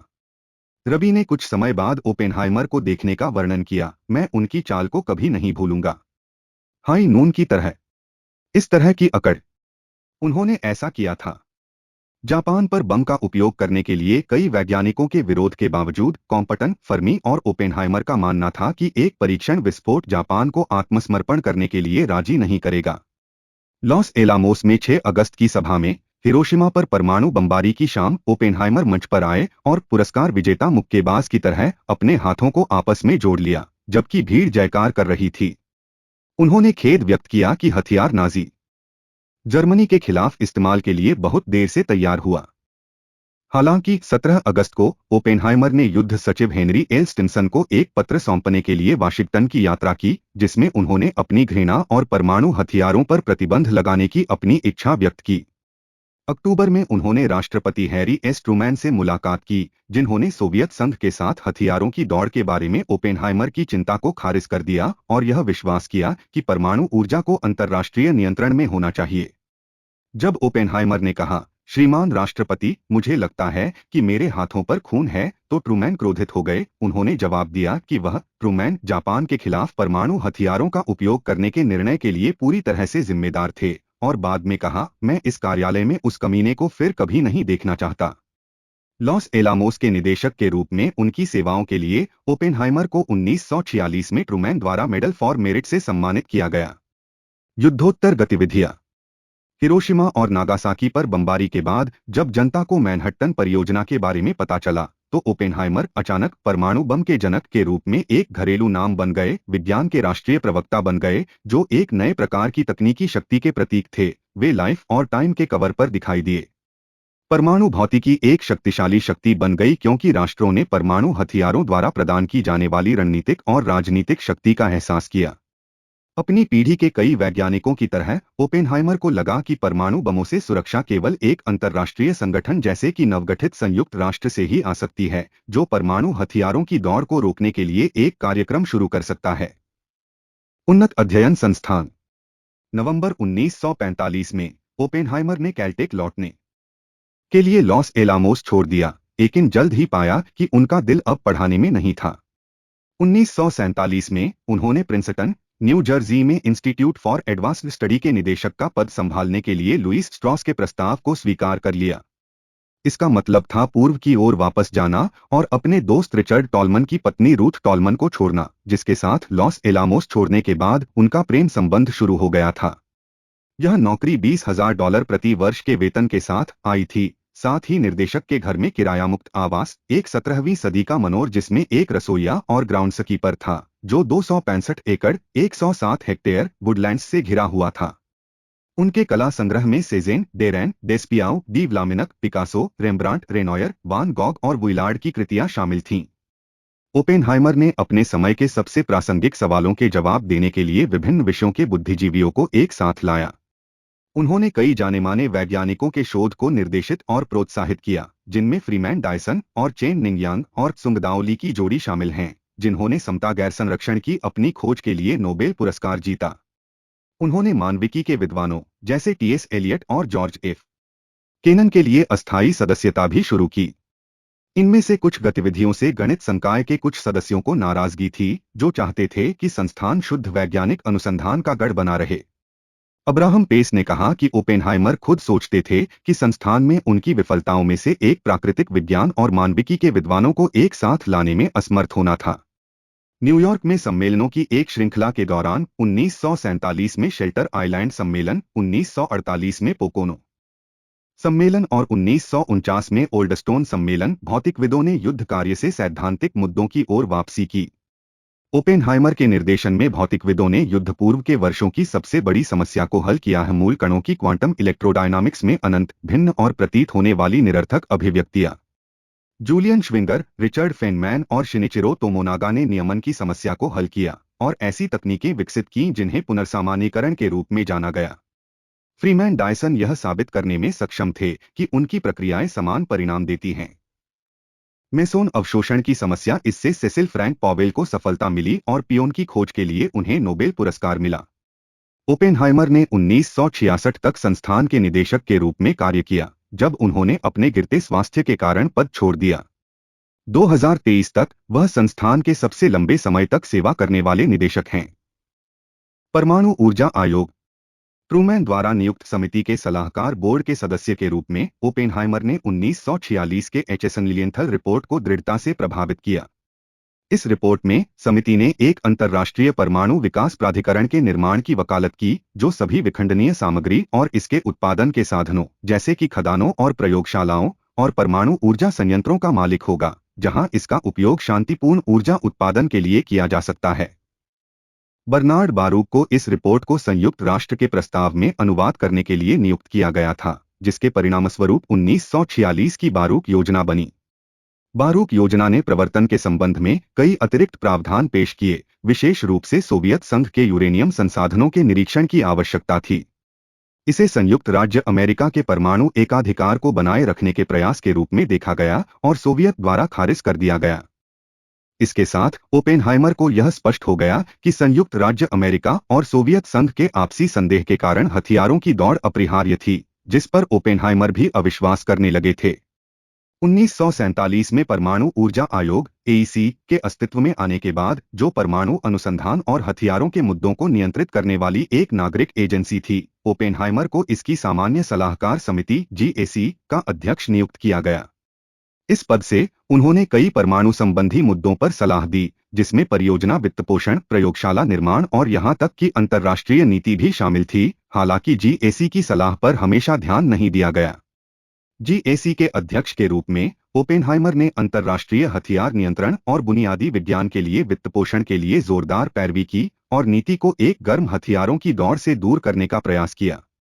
अगस्त 1949 में सोवियत संघ द्वारा पहला परमाणु बम परीक्षण अमेरिकियों की अपेक्षा से पहले हुआ और अगले कई महीनों में अमेरिकी सरकार, सेना और वैज्ञानिक समुदायों के भीतर इस बात पर गहन बहस हुई कि क्या कहीं अधिक शक्तिशाली परमाणु संलयन आधारित हाइड्रोजन बम के विकास के साथ आगे बढ़ना है, जिसे तब सुपर के रूप में जाना जाता था।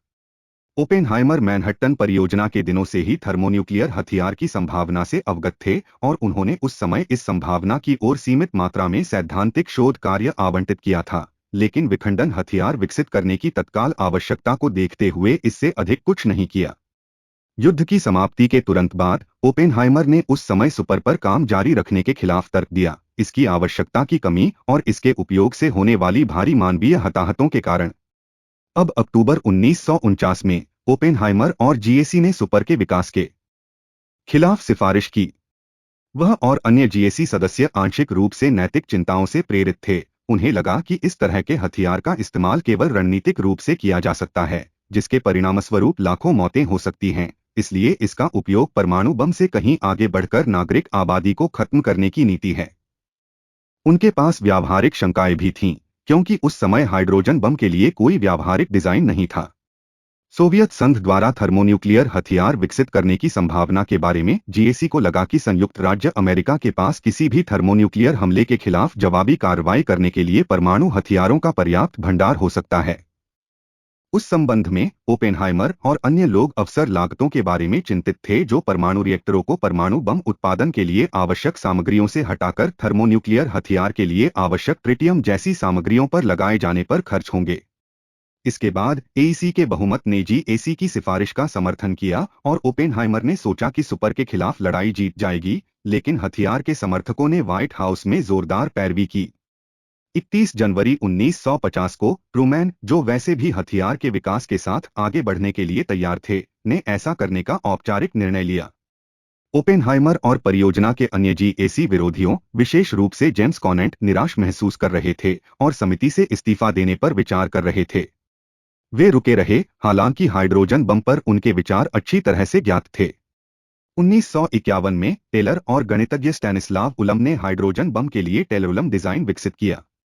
यह नया डिजाइन तकनीकी रूप से व्यवहार्य लग रहा था और ओपेनहाइमर ने आधिकारिक तौर पर हथियार के विकास को स्वीकार कर लिया, जबकि अभी भी ऐसे तरीकों की तलाश कर रहे थे जिनसे इसके परीक्षण या तैनाती या उपयोग पर सवाल उठाया जा सके। जैसा कि उन्होंने बाद में याद किया, 1949 में हमारे पास जो कार्यक्रम था वह एक ऐसी यातनापूर्ण चीज थी जिसके बारे में आप तर्क दे सकते थे कि यह तकनीकी रूप से बहुत ज्यादा समझ में नहीं आता। इसलिए यह तर्क देना भी संभव था कि अगर आपके पास यह हो भी तो आप इसे नहीं चाहते। 1951 में जो कार्यक्रम था वह तकनीकी रूप से इतना बढ़िया था कि आप इसके बारे में बहस नहीं कर सकते थे। मुद्दे पूरी तरह से सैन्य, राजनीतिक और मानवीय समस्या बन गए कि एक बार जब आपके पास यह हो जाए तो आप इसके बारे में क्या करने जा रहे हैं।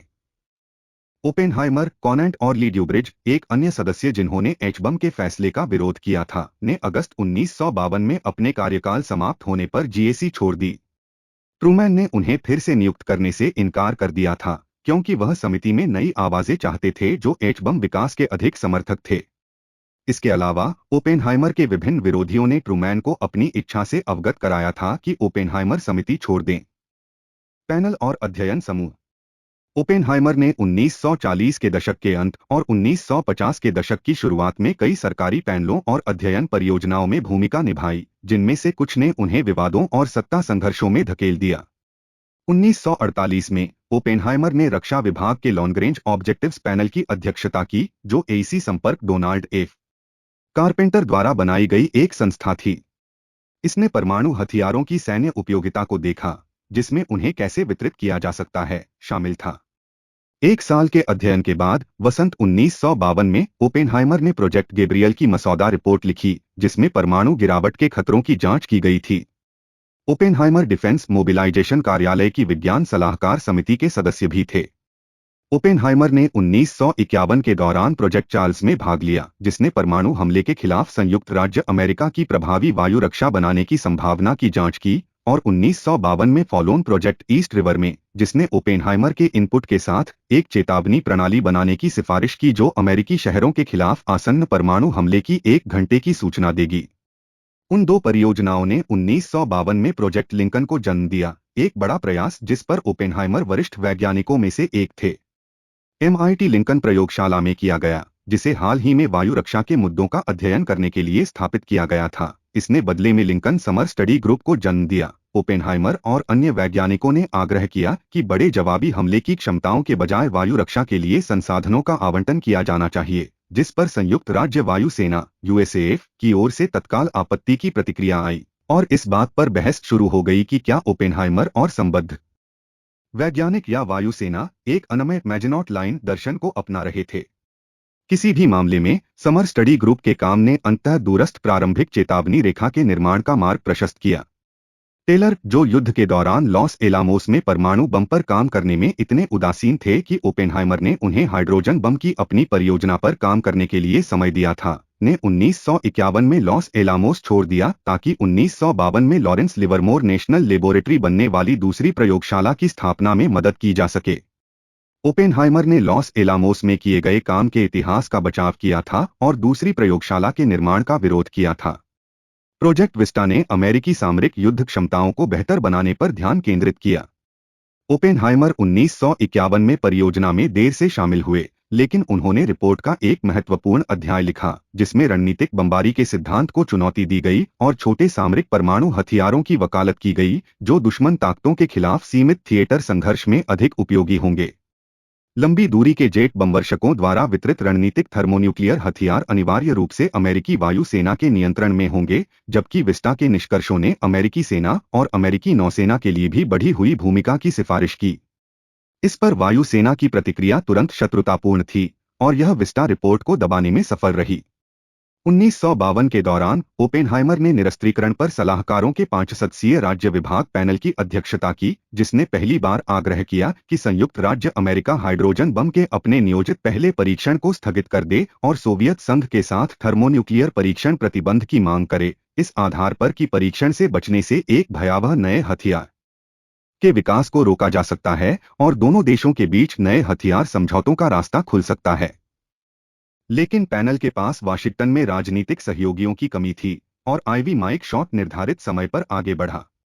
फिर पैनल ने जनवरी 1953 में एक अंतिम रिपोर्ट जारी की जो ओपेनहाइमर की कई गहरी मान्यताओं से प्रभावित थी, जिसने भविष्य की निराशावादी दृष्टि प्रस्तुत की जिसमें न तो संयुक्त राज्य अमेरिका और न ही सोवियत संघ प्रभावी परमाणु श्रेष्ठता स्थापित कर सकता था, लेकिन दोनों पक्ष एक दूसरे को भयानक नुकसान पहुंचा सकते थे। पैनल की सिफारिशों में से एक, जिसे ओपेनहाइमर ने विशेष रूप से महत्वपूर्ण माना, यह थी कि अमेरिकी सरकार परमाणु संतुलन की वास्तविकताओं और परमाणु युद्ध के खतरों के बारे में अमेरिकी लोगों के प्रति कम गोपनीयता और अधिक खुलेपन का अभ्यास करे। इस धारणा को नए आइजनहावर प्रशासन में एक ग्रहणशील दर्शक मिला और ऑपरेशन कैंडर के निर्माण का नेतृत्व किया। ओपेनहाइमर ने बाद में जून 1953 में फॉरेन अफेयर्स में एक लेख में अमेरिकी जनता के लिए कभी भी बड़े परमाणु शस्त्रागार की उपयोगिता की कमी पर अपना दृष्टिकोण प्रस्तुत किया और इसने प्रमुख अमेरिकी समाचार पत्रों में ध्यान आकर्षित किया। इस प्रकार 1953 तक ओपेनहाइमर प्रभाव के एक और शिखर पर पहुंच गए थे, कई अलग अलग सरकारी पदों और परियोजनाओं में शामिल होने और महत्वपूर्ण रणनीतिक योजनाओं और बल स्तरों तक पहुंच प्राप्त करने के कारण।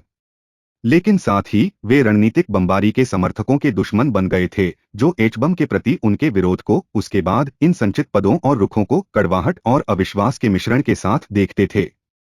यह दृष्टिकोण उनके इस डर से जुड़ा था कि ओपेनहाइमर की प्रसिद्धि और अनुनय की शक्तियों ने उन्हें सरकार, सैन्य और वैज्ञानिक हलकों में खतरनाक रूप से प्रभावशाली बना दिया था। सुरक्षा सुनवाई।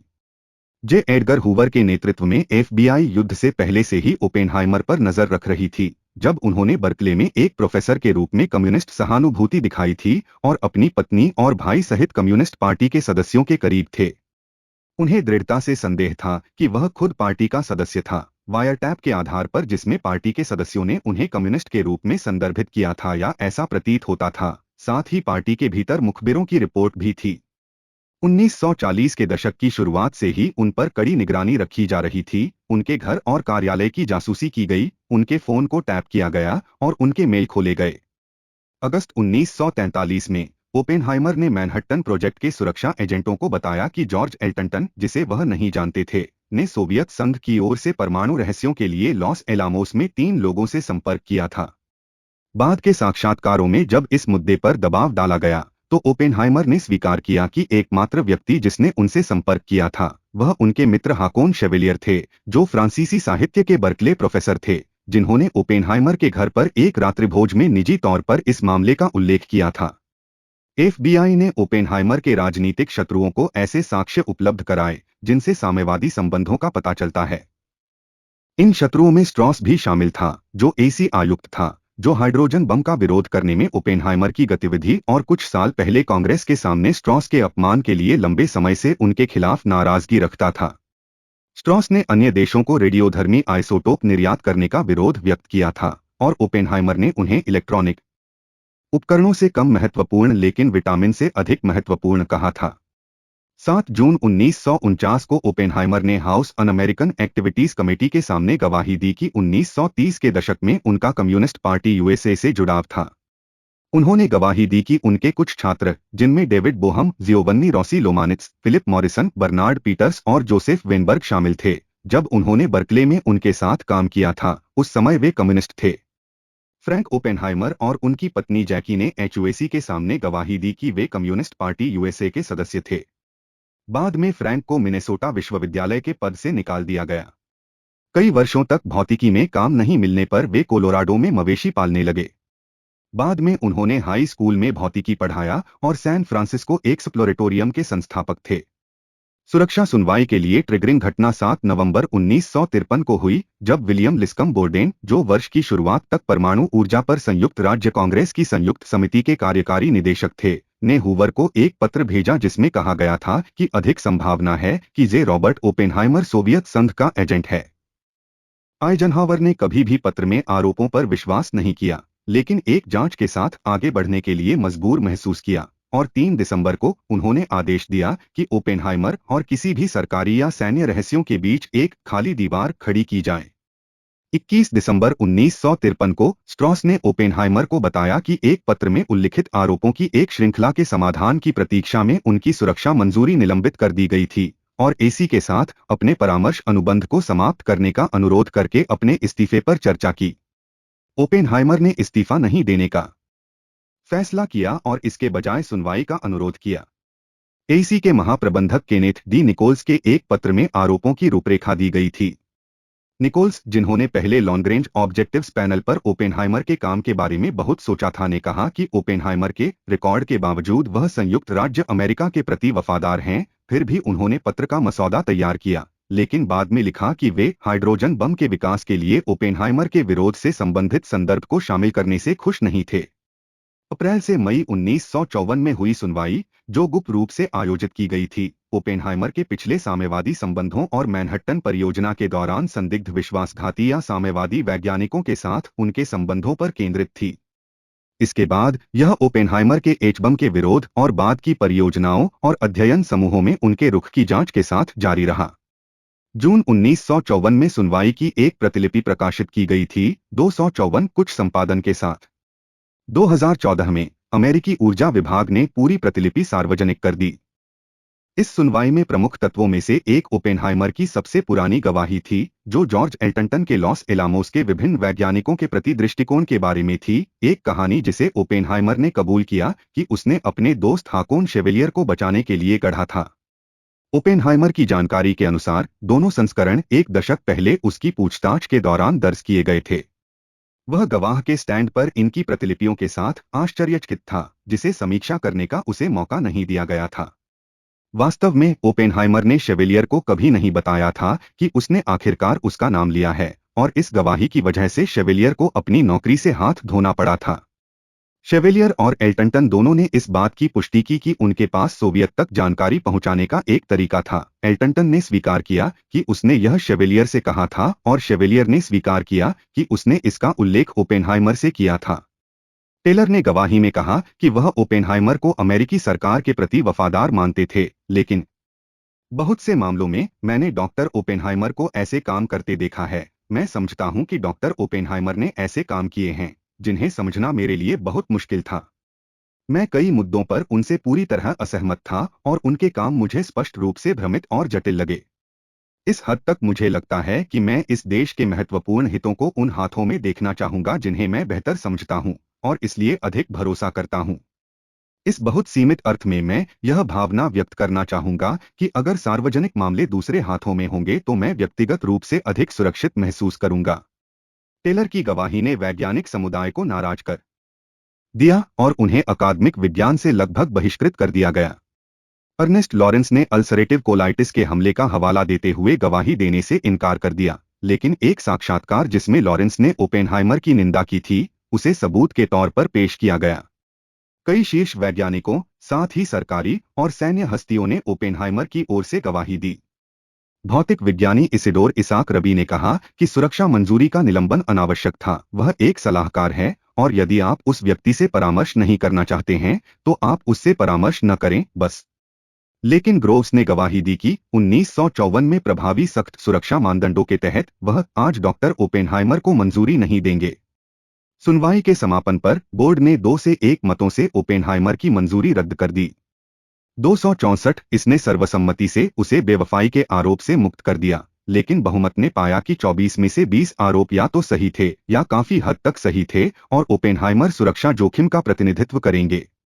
फिर 29 जून 1954 को एईसी ने 4 से 1 के निर्णय से कार्मिक सुरक्षा बोर्ड के निष्कर्षों को बरकरार रखा, जिसमें स्ट्रॉस ने बहुमत की राय लिखी। उस राय में उन्होंने ओपेनहाइमर के चरित्र के दोष, झूठ, टालमटोल और गलत बयानी और कम्युनिस्टों के करीबी लोगों के साथ पिछले संबंधों को उनके दृढ़ संकल्प के प्राथमिक कारणों के रूप में जोर दिया।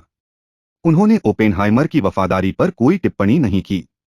अपनी सुनवाई के दौरान ओपेनहाइमर ने अपने 10 सहकर्मियों और पिछले परिचितों की वामपंथी गतिविधियों पर गवाही दी, जिनमें से अधिकतर 1930 के दशक के अंत में की गई गतिविधियों के संदर्भ में थीं। इन 10 लोगों की गतिविधियां पहले की सुनवाई और गतिविधियों जैसे कि एडिस शेवेलियर, लैम्बर्ट में, पिटमैन और आई फोक्स के माध्यम से पहले से ही सार्वजनिक ज्ञान में थीं या एफबीआई को पहले से ही ज्ञात थीं। कुछ लोगों का मानना है कि अगर उनकी मंजूरी नहीं छीनी गई होती तो उन्हें शायद किसी ऐसे व्यक्ति के रूप में याद किया जाता जिसने अपनी प्रतिष्ठा बचाने के लिए नाम बताए, लेकिन जैसा कि हुआ, वैज्ञानिक समुदाय में अधिकांश लोगों ने उन्हें मैकार्थीवाद के शहीद के रूप में देखा, एक उदारवादी जिस पर युद्धोन्मादी दुश्मनों द्वारा अन्यायपूर्ण हमला किया गया, जो वैज्ञानिक कार्य को शिक्षा से सैन्य में स्थानांतरित करने का प्रतीक था। वर्नर वॉन ब्रॉन ने एक कांग्रेस समिति से कहा, इंग्लैंड में ओपेनहाइमर को नाइट की उपाधि दी गई होती। 2009 में विल्सन सेंटर में एक सेमिनार में केजीबी अभिलेखागार से ली गई वसीलीव नोटबुक के व्यापक विश्लेषण के आधार पर जॉन अर्लहेंस, हार्वे क्लेहर और अलेक्जेंडर वसीलीव ने पुष्टि की कि ओपेनहाइमर कभी भी सोवियत संघ के लिए जासूसी में शामिल नहीं था, हालांकि सोवियत खुफिया ने उसे भर्ती करने की बार-बार कोशिश की। इसके अलावा उसने मैनहट्टन प्रोजेक्ट से कई ऐसे लोगों को हटा दिया था जिनकी सोवियत संघ के प्रति सहानुभूति थी। अपने हिस्से के लिए जेरोल्ड और लियोना शेक्टर ने निष्कर्ष निकाला कि मर्कुलोव पत्र के आधार पर ओपेनहाइमर केवल एक सुविधाकर्ता रहा होगा, सख्त अर्थों में जासूस नहीं, हालांकि वह अमेरिका में उस कानूनी श्रेणी में आता है। 16 दिसंबर 2022 को संयुक्त राज्य अमेरिका की ऊर्जा सचिव जेनिफर ग्रैनहोम ने 1954 में ओपेनहाइमर की सुरक्षा मंजूरी को रद्द करने के फैसले को रद्द कर दिया। उनके बयान में कहा गया, 1954 में परमाणु ऊर्जा आयोग ने एक त्रुटिपूर्ण प्रक्रिया के माध्यम से डॉक्टर ओपेनहाइमर की सुरक्षा मंजूरी को रद्द कर दिया, जिसने आयोग के अपने नियमों का उल्लंघन किया। जैसे जैसे समय बीतता गया, डॉक्टर ओपेनहाइमर के साथ हुई प्रक्रिया के पक्षपात और अनुचितता के और सबूत सामने आए, जबकि उनकी वफादारी और देश के प्रति प्रेम के सबूतों की और पुष्टि हुई। ग्रैनहोम के फैसले की आलोचना हुई है। अंतिम वर्ष 1954 से शुरू होकर ओपेनहाइमर हर साल कई महीनों के लिए यूएस वर्जिन आइलैंड्स के सेंट जॉन द्वीप पर रहते थे। 1957 में उन्होंने गिबनी बीच पर 2 एकड़ 0.8 हेक्टेयर जमीन खरीदी, जहां उन्होंने समुद्र तट पर एक स्पार्टन घर बनाया। उन्होंने अपनी बेटी टोनी और पत्नी किट्टी के साथ नौकायन में काफी समय बिताया। सुरक्षा मंजूरी छीने जाने के बाद ओपेनहाइमर की पहली सार्वजनिक उपस्थिति कोलंबिया विश्वविद्यालय के द्विवार्षिक radio show Man's Right to Knowledge के लिए कला और विज्ञान में संभावनाएं शीर्षक से एक व्याख्यान थी, जिसमें उन्होंने अपने दर्शन और आधुनिक दुनिया में विज्ञान की भूमिका पर अपने विचारों को रेखांकित किया। सुरक्षा सुनवाई से 2 साल पहले उन्हें व्याख्यान श्रृंखला के अंतिम एपिसोड के लिए चुना गया था, हालांकि विश्वविद्यालय इस बात पर अड़ा रहा कि विवाद के बाद भी वह वहीं रहें। फरवरी 1955 में वाशिंगटन विश्वविद्यालय के अध्यक्ष हेनरी श्मिट्ज ने ओपेनहाइमर को वहां व्याख्यान श्रृंखला देने के निमंत्रण को अचानक रद्द कर दिया। श्मिट्ज के फैसले से छात्रों में हंगामा मच गया। उनमें से 1200 ने फैसले का विरोध करते हुए एक याचिका पर हस्ताक्षर किए और श्मिट्ज का पुतला जलाया गया। जब वे विरोध में मार्च कर रहे थे, वाशिंगटन राज्य ने कम्युनिस्ट पार्टी को गैरकानूनी घोषित कर दिया और सभी सरकारी कर्मचारियों को वफादारी की शपथ लेने की आवश्यकता थी। बर्कले से ओपेनहाइमर के एक सहयोगी और भौतिकी विभाग के अध्यक्ष एडविन अल्ब्रेक्ट हुलिंग ने विश्वविद्यालय की सीनेट में अपील की और श्मिट्ज के फैसले को 56 से 40 के वोट से पलट दिया गया। ओपेनहाइमर ओरेगन की यात्रा पर विमान बदलने के लिए सिएटल में कुछ देर के लिए रुके। ओपेनहाइमर ने इस यात्रा के दौरान ओरेगन स्टेट यूनिवर्सिटी में पदार्थ के संविधान पर 2 व्याख्यान दिए। ओपेनहाइमर को इस बात की चिंता थी कि वैज्ञानिक आविष्कार मानवता के लिए खतरा पैदा कर सकते हैं। उन्होंने Albert Einstein, Bertrand Russell, Joseph Rotblat और अन्य प्रतिष्ठित वैज्ञानिकों और शिक्षाविदों के साथ मिलकर एक ऐसी संस्था की स्थापना की जो अंततः 1960 में world academy of art and science बन गई। गौरतलब है कि अपने सार्वजनिक अपमान के बाद उन्होंने 1950 के दशक में परमाणु हथियारों के खिलाफ बड़े खुले विरोध प्रदर्शनों पर हस्ताक्षर नहीं किए, जिसमें 1955 का रसेल आइंस्टीन घोषणापत्र भी शामिल था, और नहीं आमंत्रित किए जाने के बावजूद उन्होंने 1957 में विज्ञान और विश्व मामलों पर पहले पगवाश सम्मेलन में भाग लिया। अपने भाषणों और सार्वजनिक लेखों में ओपेनहाइमर ने लगातार इस बात पर जोर दिया कि एक ऐसी दुनिया में ज्ञान की शक्ति को प्रबंधित करना कितना मुश्किल है, जिसमें विचारों के आदान प्रदान के लिए विज्ञान की स्वतंत्रता राजनीतिक चिंताओं से और अधिक बाधित होती जा रही है। ओपेनहाइमर ने 1953 में बीबीसी पर रीथ व्याख्यान दिए, जिन्हें बाद में science and the common understanding के रूप में प्रकाशित किया गया। 1955 में ओपेनहाइमर ने द ओपन माइंड प्रकाशित किया, जो 1946 से परमाणु हथियारों और लोकप्रिय संस्कृति के विषय पर उनके द्वारा दिए गए 8 व्याख्यानों का संग्रह था। ओपेनहाइमर ने परमाणु गनबोट कूटनीति के विचार को खारिज कर दिया। उन्होंने लिखा, विदेश नीति के क्षेत्र में इस देश के उद्देश्य किसी भी वास्तविक या स्थायी तरीके से जबरदस्ती से हासिल नहीं किए जा सकते। 1957 में हार्वर्ड में दर्शनशास्त्र और मनोविज्ञान विभागों ने ओपेनहाइमर को विलियम जेम्स व्याख्यान देने के लिए आमंत्रित किया। एडविन गिन के नेतृत्व में हार्वर्ड के पूर्व छात्रों के एक प्रभावशाली समूह, जिसमें आर्चीबाल्ड रूजवेल्ट भी शामिल थे, ने इस निर्णय का विरोध किया। सैंडर्स थिएटर में ओपेनहाइमर के 6 व्याख्यानों द होप ऑफ ऑर्डर में 1200 लोग शामिल हुए। 1962 में ओपेनहाइमर ने मैकमास्टर विश्वविद्यालय में भिडन व्याख्यान दिए, जिन्हें 1964 में the flying trapeze 3 crisis for physicist के रूप में प्रकाशित किया गया था।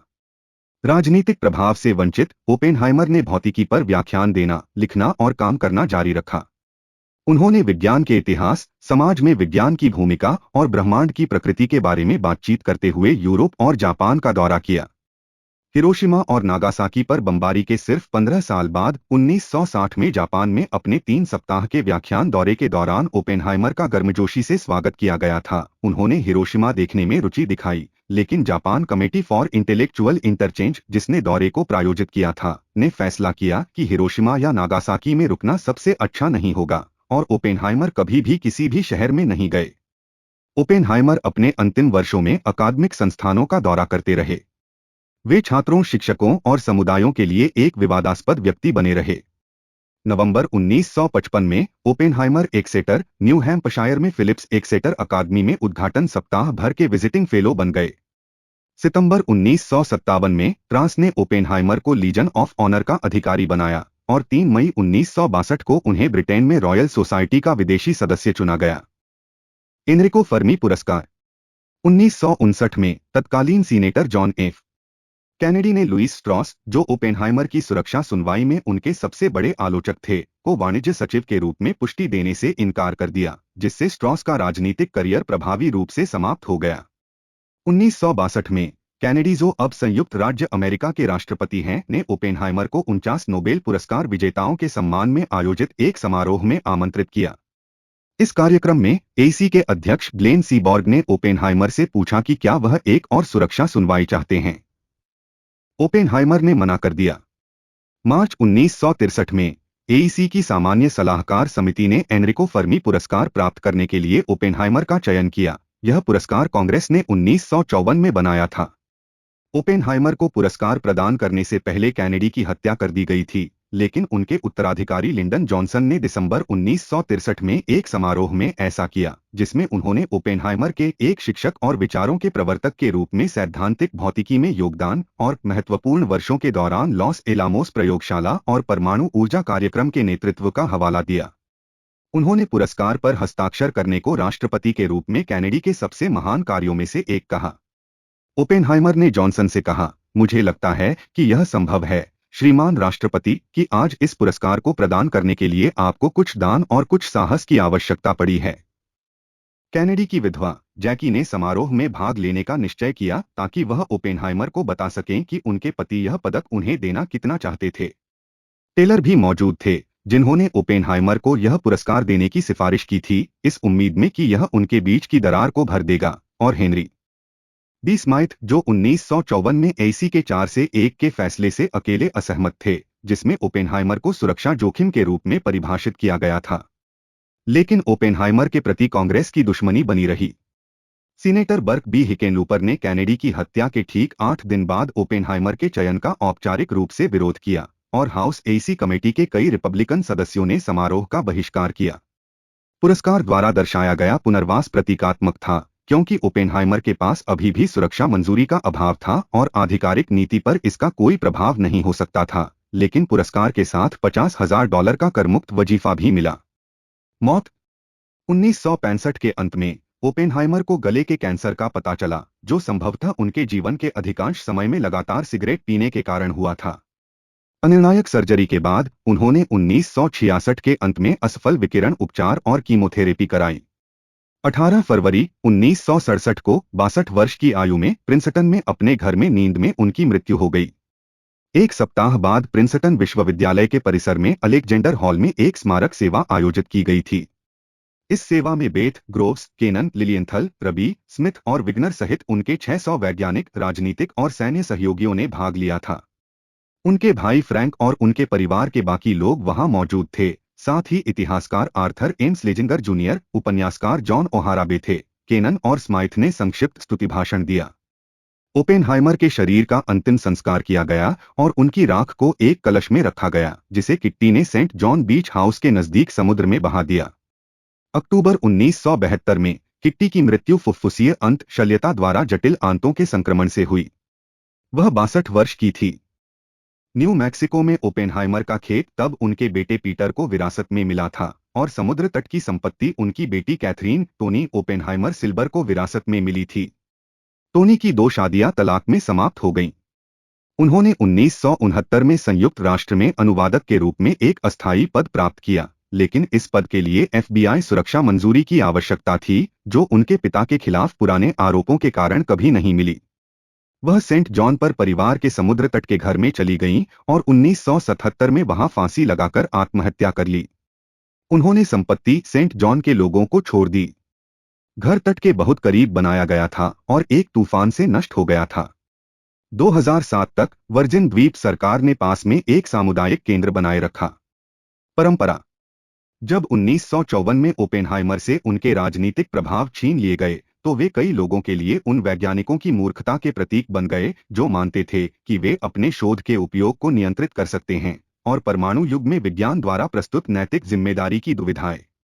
ये सुनवाई राजनीति और व्यक्तिगत दुश्मनी से प्रेरित थीं और परमाणु हथियार समुदाय में एक स्पष्ट विभाजन को दर्शाती थीं। एक समूह सोवियत संघ से एक प्राणघातक दुश्मन के रूप में भावुक रूप से डरता था और मानता था कि सबसे शक्तिशाली हथियार रखना जो सबसे बड़े पैमाने पर जवाबी कार्रवाई करने में सक्षम हो, उस खतरे से निपटने की सबसे अच्छी रणनीति थी।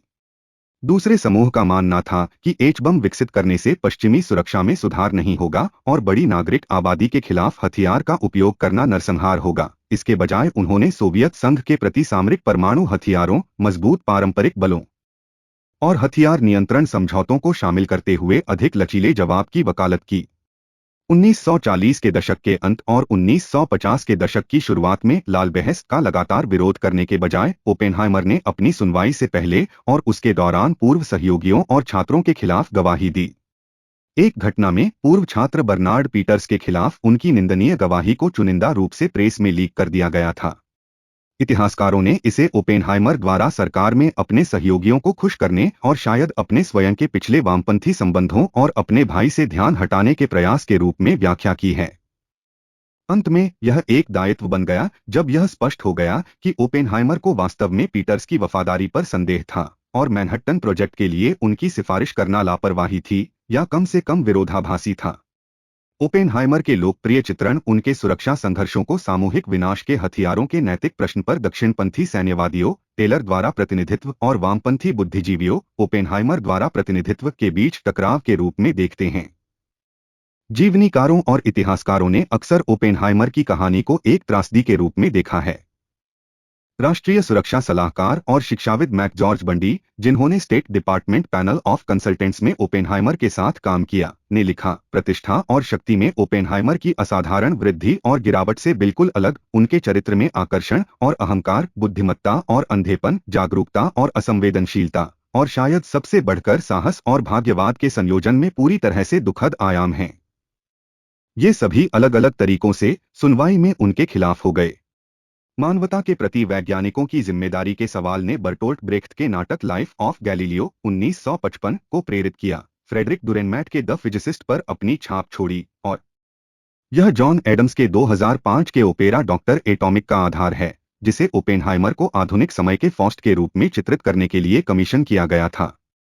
हेनर किफहार्ट के नाटक in the matter of J Robert Oppenheimer को पश्चिम जर्मन टेलीविजन पर प्रदर्शित होने के बाद अक्टूबर 1964 में बर्लिन और म्यूनिख में नाटकीय रूप से रिलीज किया गया था। 1967 की फिनिश टेलीविजन फिल्म ओपेनहाइमर इन टैपोस द केस ऑफ ओपेनहाइमर उसी नाटक पर आधारित है और येलिस रेडियो कंपनी द्वारा निर्मित है। ओपेनहाइमर की आपत्तियों के परिणामस्वरूप किफहार्ट के साथ पत्राचार का आदान प्रदान हुआ। इसका प्रीमियर 1968 में न्यूयॉर्क में हुआ, जिसमें जोसेफ वाइसमैन ने ओपेनहाइमर की भूमिका निभाई। न्यूयॉर्क टाइम्स के थिएटर समीक्षक क्लाइव बार्न्स ने इसे गुस्सा भरा नाटक और पक्षपातपूर्ण नाटक कहा, जो ओपेनहाइमर के पक्ष में था, लेकिन उसे दुखद, मूर्ख और प्रतिभाशाली के रूप में चित्रित किया। ओपेनहाइमर को इस चित्रण में कठिनाई हुई। किफहार्ट के नाटक के प्रदर्शन के तुरंत बाद इसकी प्रतिलिपि पढ़ने के बाद ओपेनहाइमर ने किफहार्ट पर मुकदमा करने की धमकी दी। ऐसे सुधार जो इतिहास और इसमें शामिल लोगों की प्रकृति के विपरीत थे। बाद में ओपेनहाइमर ने एक साक्षात्कारकर्ता से कहा, यह पूरी घटना, उसकी सुरक्षा सुनवाई, एक तमाशा थी और ये लोग इसे एक त्रासदी बनाने की कोशिश कर रहे हैं। मैंने कभी नहीं कहा कि मुझे बम बनाने में एक जिम्मेदार तरीके से भाग लेने का अफसोस है। मैंने कहा कि शायद वह किफहार्ट, Guernica, Coventry, Hamburg, Dresden, डचाउ, Warsaw और टोक्यो को भूल गया है, लेकिन मैं नहीं भूला था, और अगर उसे इसे समझना इतना मुश्किल लगता है तो उसे किसी और चीज के बारे में एक नाटक लिखना चाहिए। ओपेनहाइमर कई जीवनियों का विषय है, जिनमें काई बर्ड और मार्टिन जे शेरविन द्वारा अमेरिकन प्रोमेथियस 2005 शामिल है, जिसने जीवनी या आत्मकथा के लिए 2006 का पुलित्जर पुरस्कार जीता था। सैम वाटरस्टन अभिनीत 1980 के बीबीसी टीवी धारावाहिक ओपेनहाइमर ने 3 बाफ्टा टेलीविजन पुरस्कार जीते। ओपेनहाइमर और परमाणु बम के बारे में 1980 की documentary the day after Trinity को एकेडमी पुरस्कार के लिए नामांकित किया गया और उसे पीबॉडी पुरस्कार मिला। ओपेनहाइमर के जीवन को टॉम मॉर्टन स्मिथ के 2015 के नाटक ओपेनहाइमर और 1989 की film fat man and little boy में दिखाया गया है। 1989 में ही डेविड स्ट्रैथर्न ने टीवी फिल्म डे 1 में ओपेनहाइमर की भूमिका निभाई। क्रिस्टोफर नोलन द्वारा निर्देशित और अमेरिकन प्रोमेथियस पर आधारित 2023 की अमेरिकी फिल्म ओपेनहाइमर में ओपेनहाइमर को सिलियन मर्फी द्वारा चित्रित किया गया है। फिल्म ने सर्वश्रेष्ठ चित्र के लिए अकादमी पुरस्कार जीता और मर्फी ने सर्वश्रेष्ठ अभिनेता का पुरस्कार जीता। ओपेनहाइमर की विरासत के बारे में एक शताब्दी सम्मेलन 2004 में कैलिफोर्निया विश्वविद्यालय बर्कले में आयोजित किया गया था। साथ ही उनके जीवन पर एक डिजिटल प्रदर्शनी भी आयोजित की गई थी। सम्मेलन की कार्यवाही 2005 में reappraising Oppenheimer centennial studies and reflections के रूप में प्रकाशित हुई थी। उनके शोधपत्र लाइब्रेरी ऑफ कांग्रेस में हैं। एक वैज्ञानिक के रूप में ओपेनहाइमर को उनके छात्रों और सहकर्मियों द्वारा एक शानदार शोधकर्ता और आकर्षक शिक्षक के रूप में याद किया जाता था, जिन्होंने संयुक्त राज्य अमेरिका में आधुनिक सैद्धांतिक भौतिकी की स्थापना की थी। बेथे ने लिखा, किसी भी अन्य व्यक्ति की तुलना में वह अमेरिकी सैद्धांतिक भौतिकी को यूरोप के एक प्रांतीय सहायक से विश्व नेतृत्व तक बढ़ाने के लिए जिम्मेदार थे, क्योंकि उनका वैज्ञानिक ध्यान अक्सर तेजी से बदलता रहता था। इसलिए उन्होंने कभी भी किसी एक विषय पर लंबे समय तक काम नहीं किया और उसे नोबेल पुरस्कार के योग्य बनाने के लिए उसे पूरा नहीं किया। हालांकि ब्लैक होल के सिद्धांत में योगदान देने वाले उनके शोध को पुरस्कार मिल सकता था, अगर वे बाद के खगोल भौतिकीविदों द्वारा उन्हें पूरा होते देखने के लिए लंबे समय तक जीवित रहते। 4 जनवरी 2000 को एक क्षुद्र ग्रह 67,085 ओपेनहाइमर का नाम उनके सम्मान में रखा गया था, जैसा कि 1970 में चंद्र क्रेटर ओपेनहाइमर था। एक सैन्य और सार्वजनिक नीति सलाहकार के रूप में ओपेनहाइमर विज्ञान और सेना के बीच बातचीत में तकनीकी शासन की ओर बदलाव और बड़े विज्ञान के उद्भव में अग्रणी थे। द्वितीय विश्व युद्ध के दौरान वैज्ञानिक अभूतपूर्व स्तर पर सैन्य अनुसंधान में शामिल हो गए। पश्चिमी सभ्यता के लिए फांसीवाद के खतरे के कारण उन्होंने मित्र देशों के प्रयासों के लिए तकनीकी और संगठनात्मक सहायता के लिए बड़ी संख्या में स्वेच्छा से काम किया, जिसके परिणामस्वरूप रडार, निकटता फ्यूज और संचालन अनुसंधान जैसे शक्तिशाली उपकरण सामने आए। एक सुसंस्कृत बौद्धिक सैद्धांतिक भौतिक विज्ञानी के रूप में जो एक अनुशासित सैन्य आयोजक बन गया, ओपेनहाइमर ने इस विचार से दूर बदलाव का प्रतिनिधित्व किया कि वैज्ञानिकों के पास बादलों में सिर्फ था और परमाणु नाभिक की संरचना जैसे गूढ़ विषयों के ज्ञान का कोई वास्तविक दुनिया अनुप्रयोग नहीं था। ट्रिनिटी परीक्षण से 2 दिन पहले ओपेनहाइमर ने भर्तृहरि के शतकत्रय से एक उद्धरण में अपनी आशाओं और आशंकाओं को व्यक्त किया। युद्ध में, जंगल में, पहाड़ों की खड़ी चट्टानों पर, अंधेरे महासागर में, भालों और बाणों के बीच, नींद में, भ्रम में, शर्म की गहराइयों में, मनुष्य द्वारा पहले किए गए अच्छे कर्म ही उसकी रक्षा करते हैं।